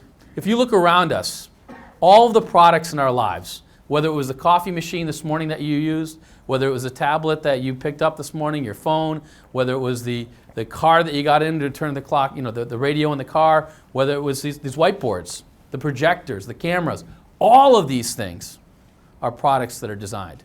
So to understand the CAD world, you have to step back and realize this is a big market. Why is it a big market? Because all of these products have to be designed. So think about it. Somebody in the world figured out the size of glass and the type of glass to use here, but also what the length of these rails should be, how it should be assembled. So when you think about even just this simple example, there's an engineer somewhere in the world that built an engineering model, designed that, created specifications, sent it to a manufacturer who had to build that. So look around your world and you realize this is a big market. This is a market that today represents over $8 billion in terms of software in 4 companies alone. When you think about end user spend, it's probably north of $10 billion. And what are these companies doing? They're building software to help engineers make mistakes on the screen and not with the end product. And that's the key insight, is that allowing people to prototype in a digital format, it's far cheaper than to go ahead and build a product and actually create failure in the marketplace. So that's the market that we focused on early on at SolidWorks with some fundamental opportunities that we think were possible. So SolidWorks, 3D CAD system, let me give you a simple reason why SolidWorks existed. Have people heard of parametric technology, PTC? Okay. I'll do a quick step back. Lines and arcs. People did mechanical engineering design with lines and arcs. Autodesk translated that, lines and arcs, from drawing boards into the computer. You had large companies that were doing on mainframes and mini computers. AutoCAD did that same functionality, but did it on a laptop. What people really would love to do, though, is not just put lines and arcs on a screen. They wanted to be able to see things in 3D. For young people like you, you can't imagine a world that wasn't 3D. But trust me, not too long ago, everything was done in 2D. So big companies like computer vision came around, and they allowed you to build 3D solid models. The biggest benefit of that was understanding how things fit together and making sure that things didn't interfere with each other. And car companies, airplane manufacturers, would spend millions, tens of millions of dollars for these systems. The problem was, if somebody designed a car, and the design team designed it, everybody loved it, and they came in and they said, that's great, but make it a little kind of wider here and a little bit longer. The guys in the white lab coats had to go back in, redesign it, and 4, 5, 6 months later they come out with the design. PTC did something phenomenal. There was a brilliant guy by the name of Sam Geisberg, allowed these solid models to change. And this idea that you can make changes quickly and be able to see it iterate, much like a spreadsheet, that allowed engineers to be able to have rapid design changes. That was value. And they had incredible success because what their value proposition was, we all know you love 3D solid models because you can see how things go together. The problem is you can't make changes. They allowed people to make changes. And they made a fortune. They built an amazing enterprise. They had an amazing sales team, and they had great technology. And so when we were starting SolidWorks in the early days, people said, nobody needs another solid modeler. PTC owns the market. The problem was the following. There was a ton of people that had their noses up against the glass. They wanted what PTC had, but they couldn't afford it. It was too expensive, it was too hard to learn, too hard to use. That was fundamentally the value that we created at SolidWorks. And today, it's a $600 million company. The question, and extremely profitable, generating close to almost $250 million in profit each year. So the question is, how do you go? I mean, we knew there was opportunity. The question is, how do we go and capitalize on that opportunity? And I want to show 4 numbers. 1503. There were many reasons why SolidWorks was successful, but I think fundamentally, this is one of them. Anybody know what it is?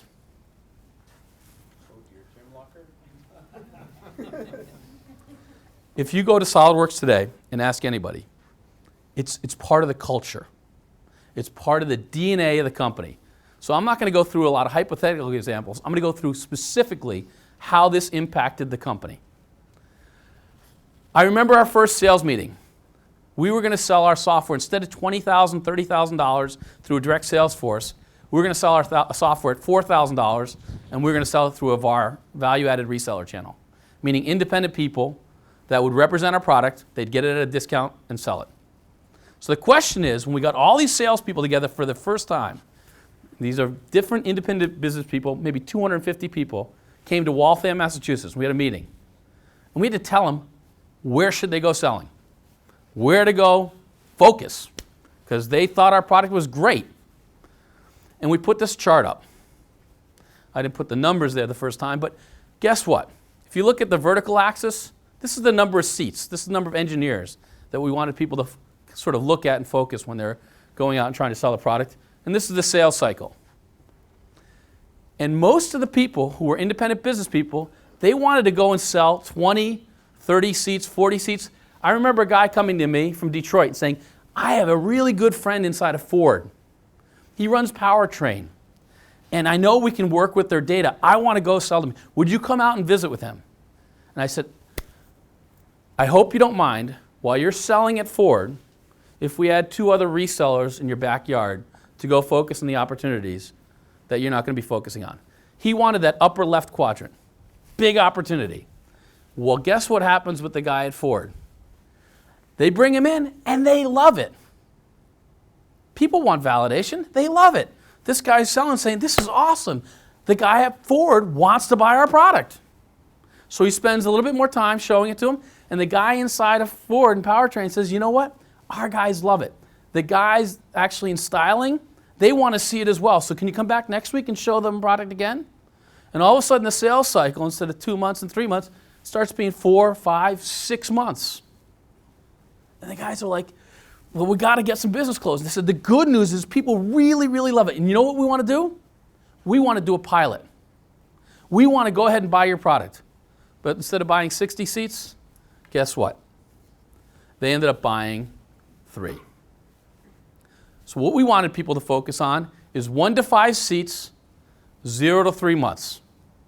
And that became known inside of SolidWorks as 1503, a 1503 account. Why was that so important? Because as that guy was selling, thinking he's going after 60-seat opportunity, if this is time, and this is real, this is losing money, this is making money, and these guys are massively sort of undercapitalized, they're out there selling, thinking they're going to get this big deal, gets extended out, and what ends up happening? They get business, they get the PO, but it's for 3, 4, 5 seats, and they're losing money. And these are guys that can barely afford to make payroll. We wanted them quick hits, get out. It served our strategic interest to get into a lot of accounts. Yeah. A lot of sales guys will use expected values. From an expected value perspective, that would make sense because it's a big deal. And so did you take that into account? Sure. Most of these sales guys, most of those people who are thinking about expected value, they're probably sales guys that are making what, 150, 200 grand a year? These sales guys were VARs. Their salespeople were probably making 65, 70 grand a year. We needed people to go out there and get quick hits, get into the account, and the most important thing was actually qualifying out accounts. So we didn't go for big strategic selling. We wanted to be like weeds popping up through the concrete.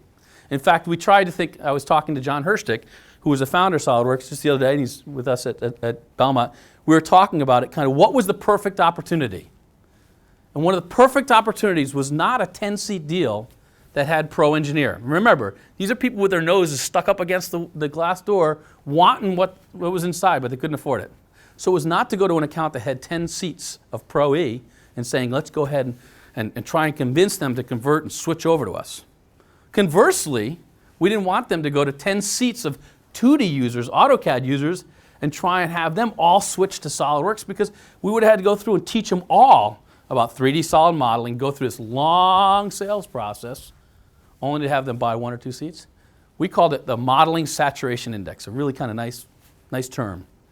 And what it was we wanted them to have 2 or 3 seats of Pro E that were exposed to 3D, but had 8 seats of AutoCAD, because they already knew the benefits of 3D by having those 2 seats there.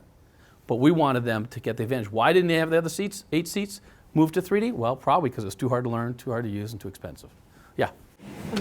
This might be a question out of ignorance, but in thinking about sales cycles and thinking about the more impactful sales versus the little to but at volume, why wouldn't you have affiliate marketing channels or web channels selling this as opposed to people that you have to spend time and money on training?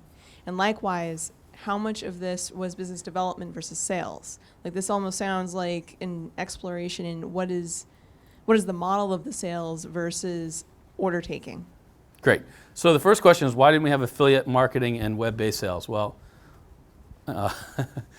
contrary to what Al Gore said about the internet, I mean, it didn't exist. No, it didn't exist. I'm being a little cute here. I mean, in fact, when we started SolidWorks, we were having a decision about, and I know this is going to be in the way back time machine, but we had a debate, and I remember it being in the order room, kind of the shipping room.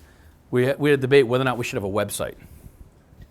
And I know you can laugh, but we said, what would we put on the website? We said, well, we could put our address, directions, maybe some marketing materials. And then we all laughed because they said, you know, someday maybe people will download updates for our software, and we all cracked up laughing.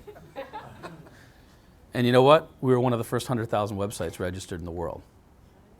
Okay? Now, why wouldn't you use affiliate marketing? Of course you'd use that today. But we had VARs. These are value-added resellers. These are businesses, independent businesses that were selling other products already, selling consulting services, selling training. We needed these people, 1, to survive. They didn't have a lot of capital. But 2, they wanted to go out and expand their customer base, and we wanted them too. It was critical for us to go through it, get customers to try the product, use the product, get successful with the product, because we knew there would be viral adoption once people started using it. It would draw other customers into the solution. Yeah? I was wondering, how do you figure out for a different business what is your 1503? Well, we were lucky early on that we kind of got it right, but we knew there was a tendency. The good news is we knew there was a tendency that people wanted to pull us up into higher accounts and larger accounts. And we knew with our sales channel that we had and our price point, we couldn't afford to have a direct sales force going out and selling $4,000 software. So we knew we had to go through a VAR channel. That was part of our business model early on. And we knew that they would be attracted to try and go after the bigger accounts. So we had to intentionally force them to go smaller. 1, because quite frankly, they weren't hiring the top talent that we needed. So there was an impedance match that we had to have with their skill set, their presence, and our ability to kind of message to them. So we had to keep it incredibly, incredibly simple. So it was just simply about kind of focus and repetition of message. Does that make sense? So the benefits of this model, incredible predictability in terms of revenue stream. The question was, could we scale this? That was a big question. I just noticed Rich was back there, and he probably remembers the first board meeting. We had our revenue plan our first year, I think it was $3.8 million. We kind of upped it to $4 million, and we had no idea what we were going to do. And we ended up doing something like 12.8, I think, in the first year. But it was all about sort of scaling and keeping focus and having a repeatable process. Now, how did we know early on? We didn't. But we spent a lot of time with customers and with VARs in the early message. There was a lot of 4-legged sales calls. Our regional people going out with the VARs and doing sales calls to understand what the objections were.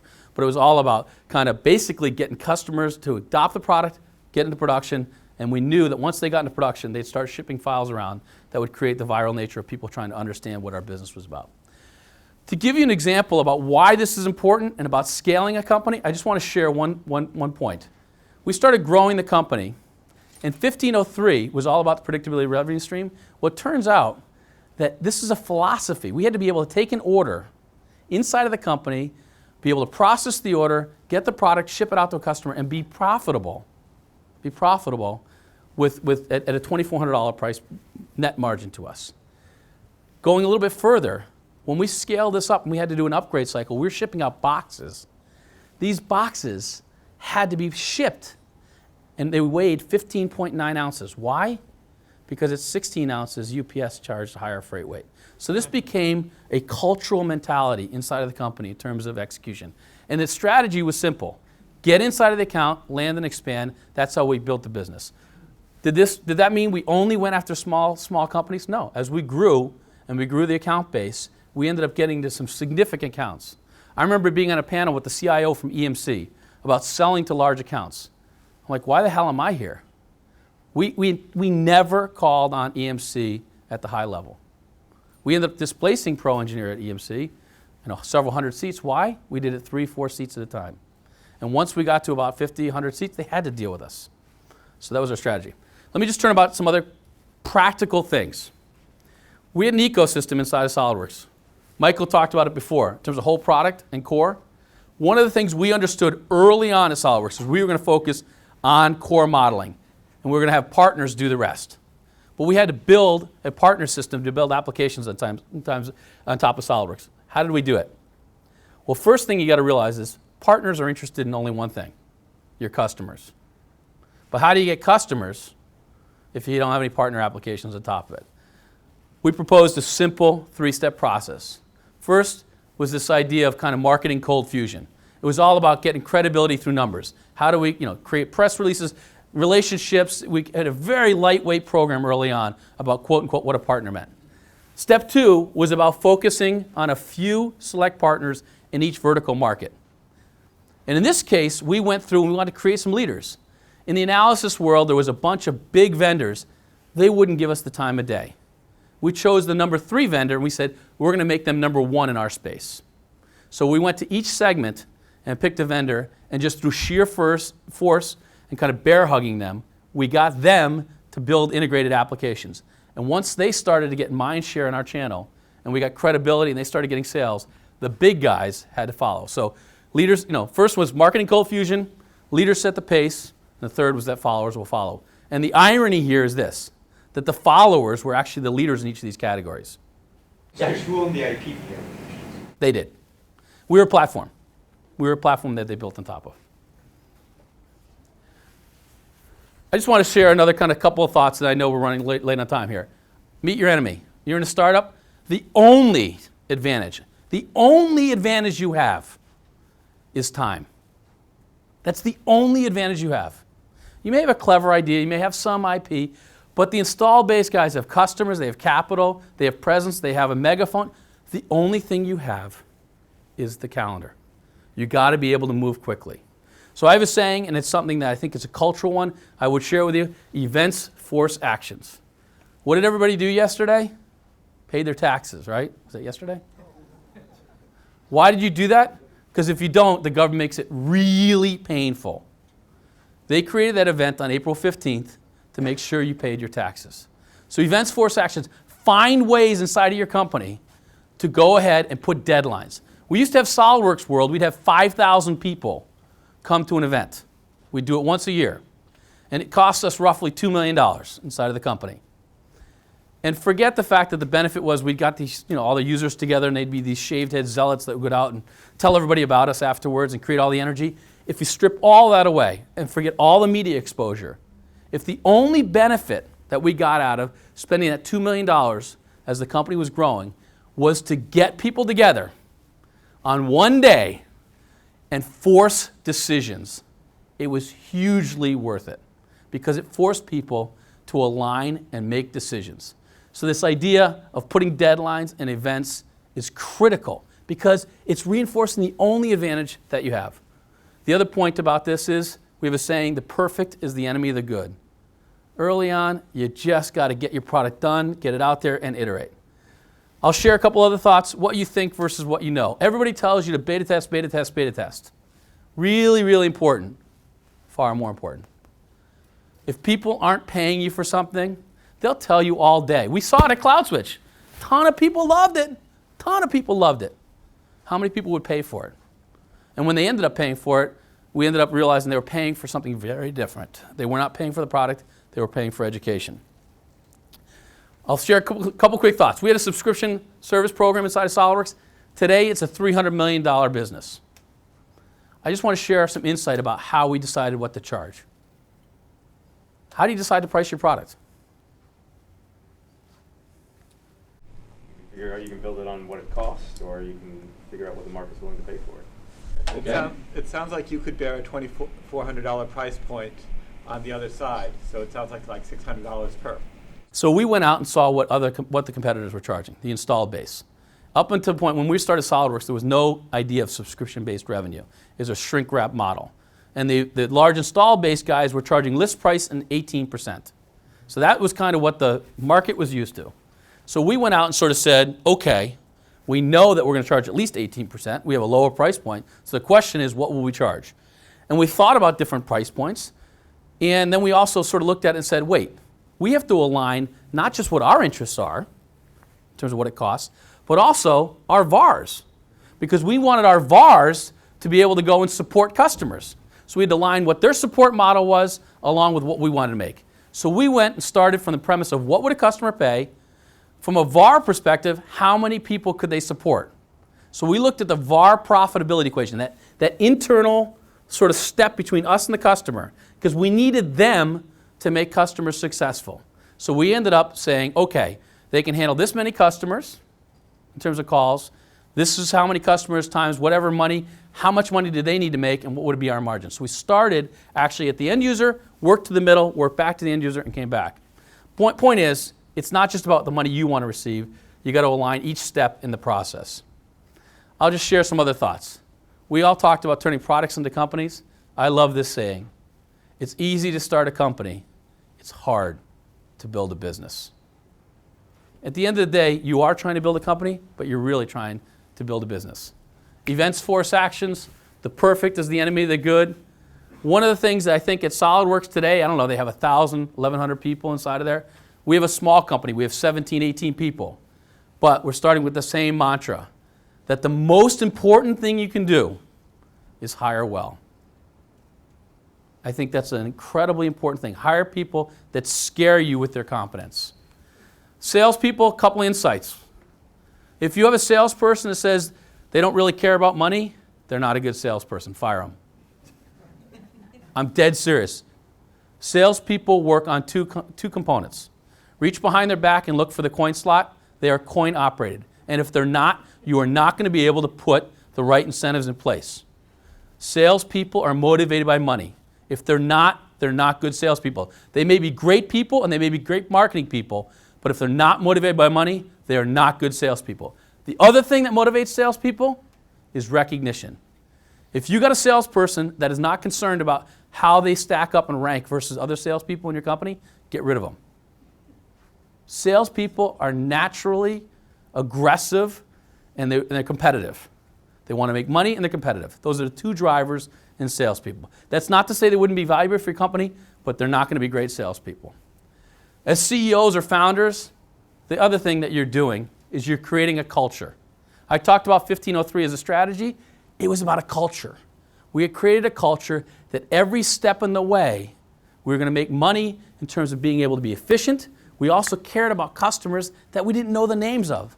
That was a cultural thing. We built a company on the backs of companies that we never even knew the names on a broad basis. They're not companies that you would look at and have billboards and have logos and say, you know, Nike's using our product. Most of the people were suppliers to Nike's or mold shops.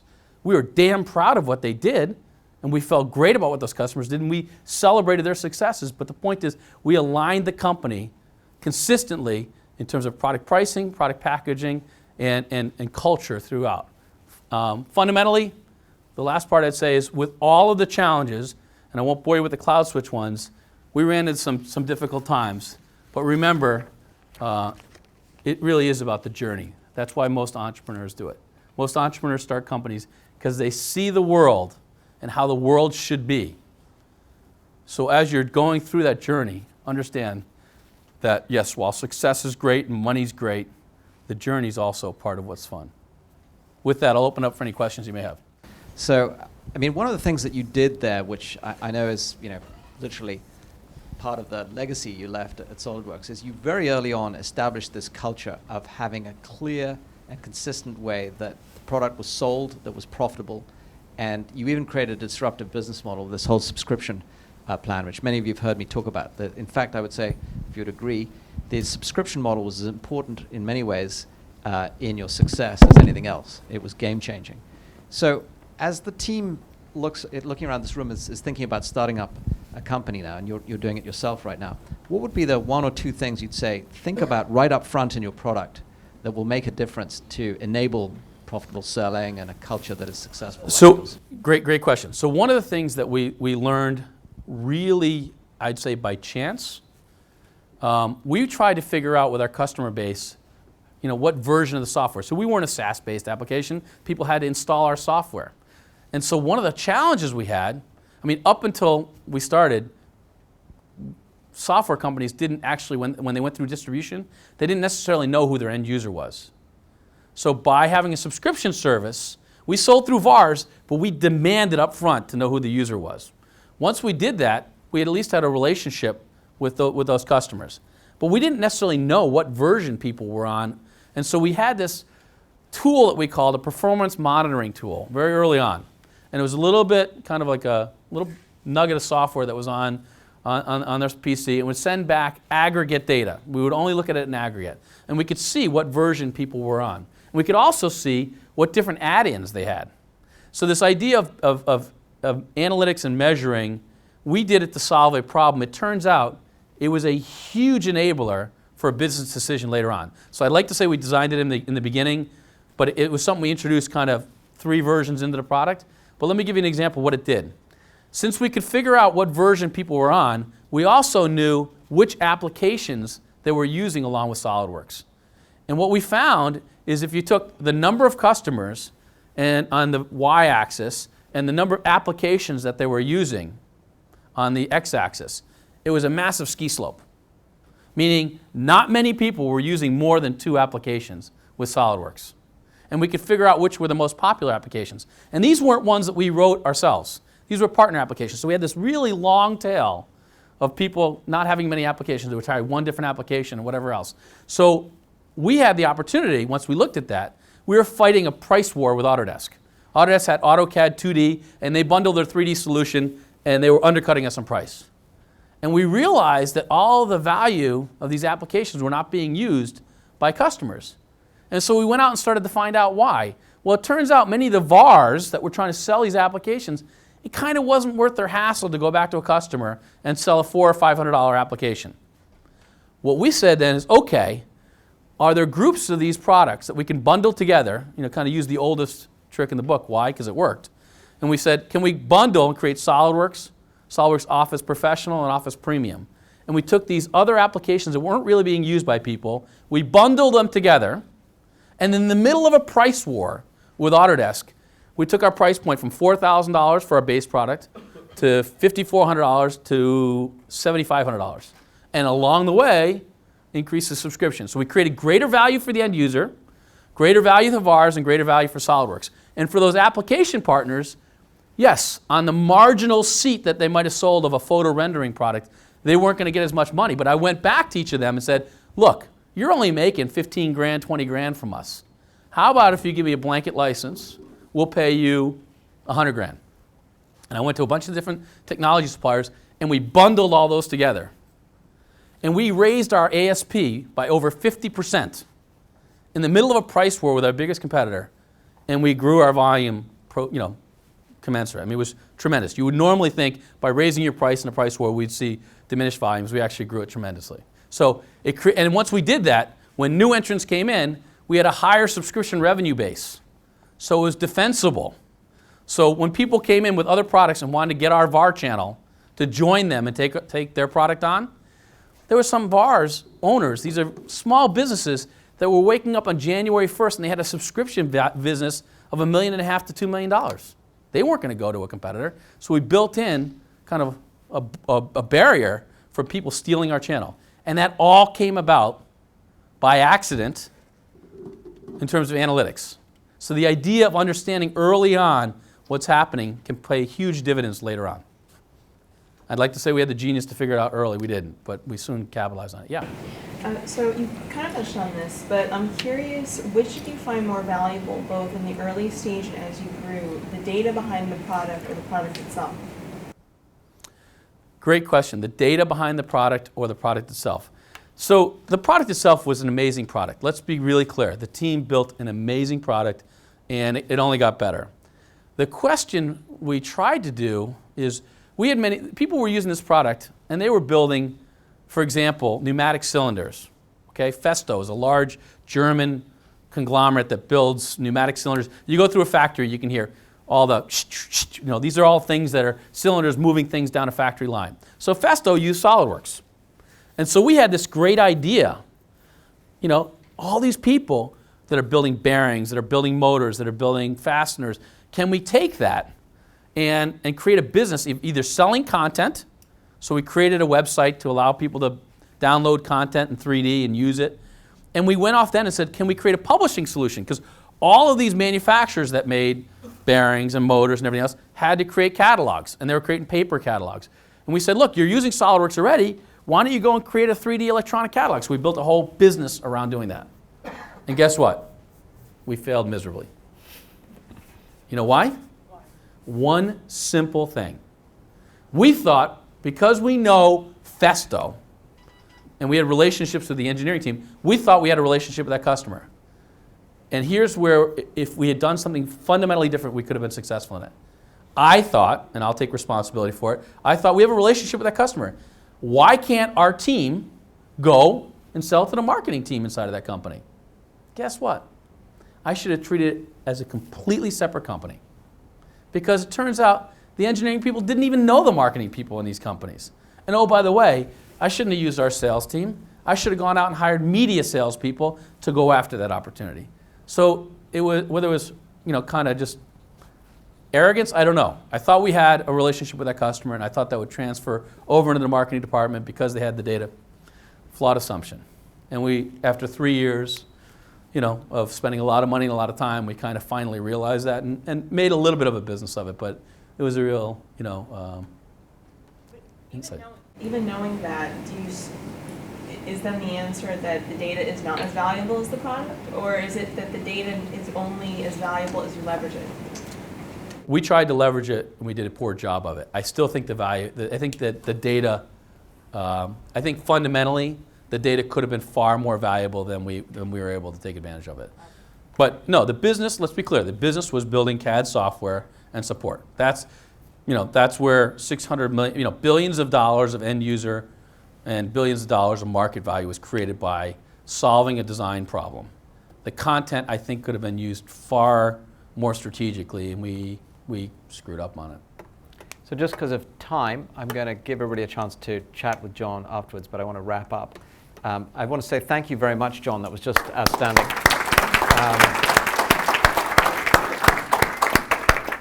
There are so many points John brought out, it's probably going to be difficult to summarize them, but I will just highlight a couple that I think you can find very actionably. He highlighted analytics, which you talked about in the slippery product. It's one of the things I really am a big believer in. You can build that in early. It can help you with your justifications, with your, your proof of ROI, etc. And I think one of the big things that we heard from John here is how he really focused on building something between the product and the company, which is this go-to-market methodology that became a piece of the culture that really enabled the company to be successful. And if you go back to that roadmap that I was talking about, this is where I think if you took nothing else away from tonight, you really have to spend time to think about when you're building your feature or your product or hopefully ultimately your solution, you're thinking all the way along the line about what is it that you're doing to serve that marketplace and how do you reach them in a profitable way that can become repeatable and scalable to build a company. And I know it sounds simple, but 1503 was that. And it's why John's company actually was able to get scale, because it was reduced to such a simple level that even a $60,000 sales guy in a VAR could carry that message and could effectively execute on it repeatably over and over again to scale that business. And that's the kind of formula that I want you to hear tonight from somebody who's built a $600 million business out of it, because it had nothing to do with the technology in the end. Although the technology was critical at the beginning, and John is nodding here, I can trust me. We as investors here were very proud to see this, but it is a lesson for all of us to take away. It's about figuring out how to work this roadmap beyond just the product and technology. It's why also I started up front pointing out that a small piece of the P&L is really the R&D. So much of it is on this go-to-market sales and marketing.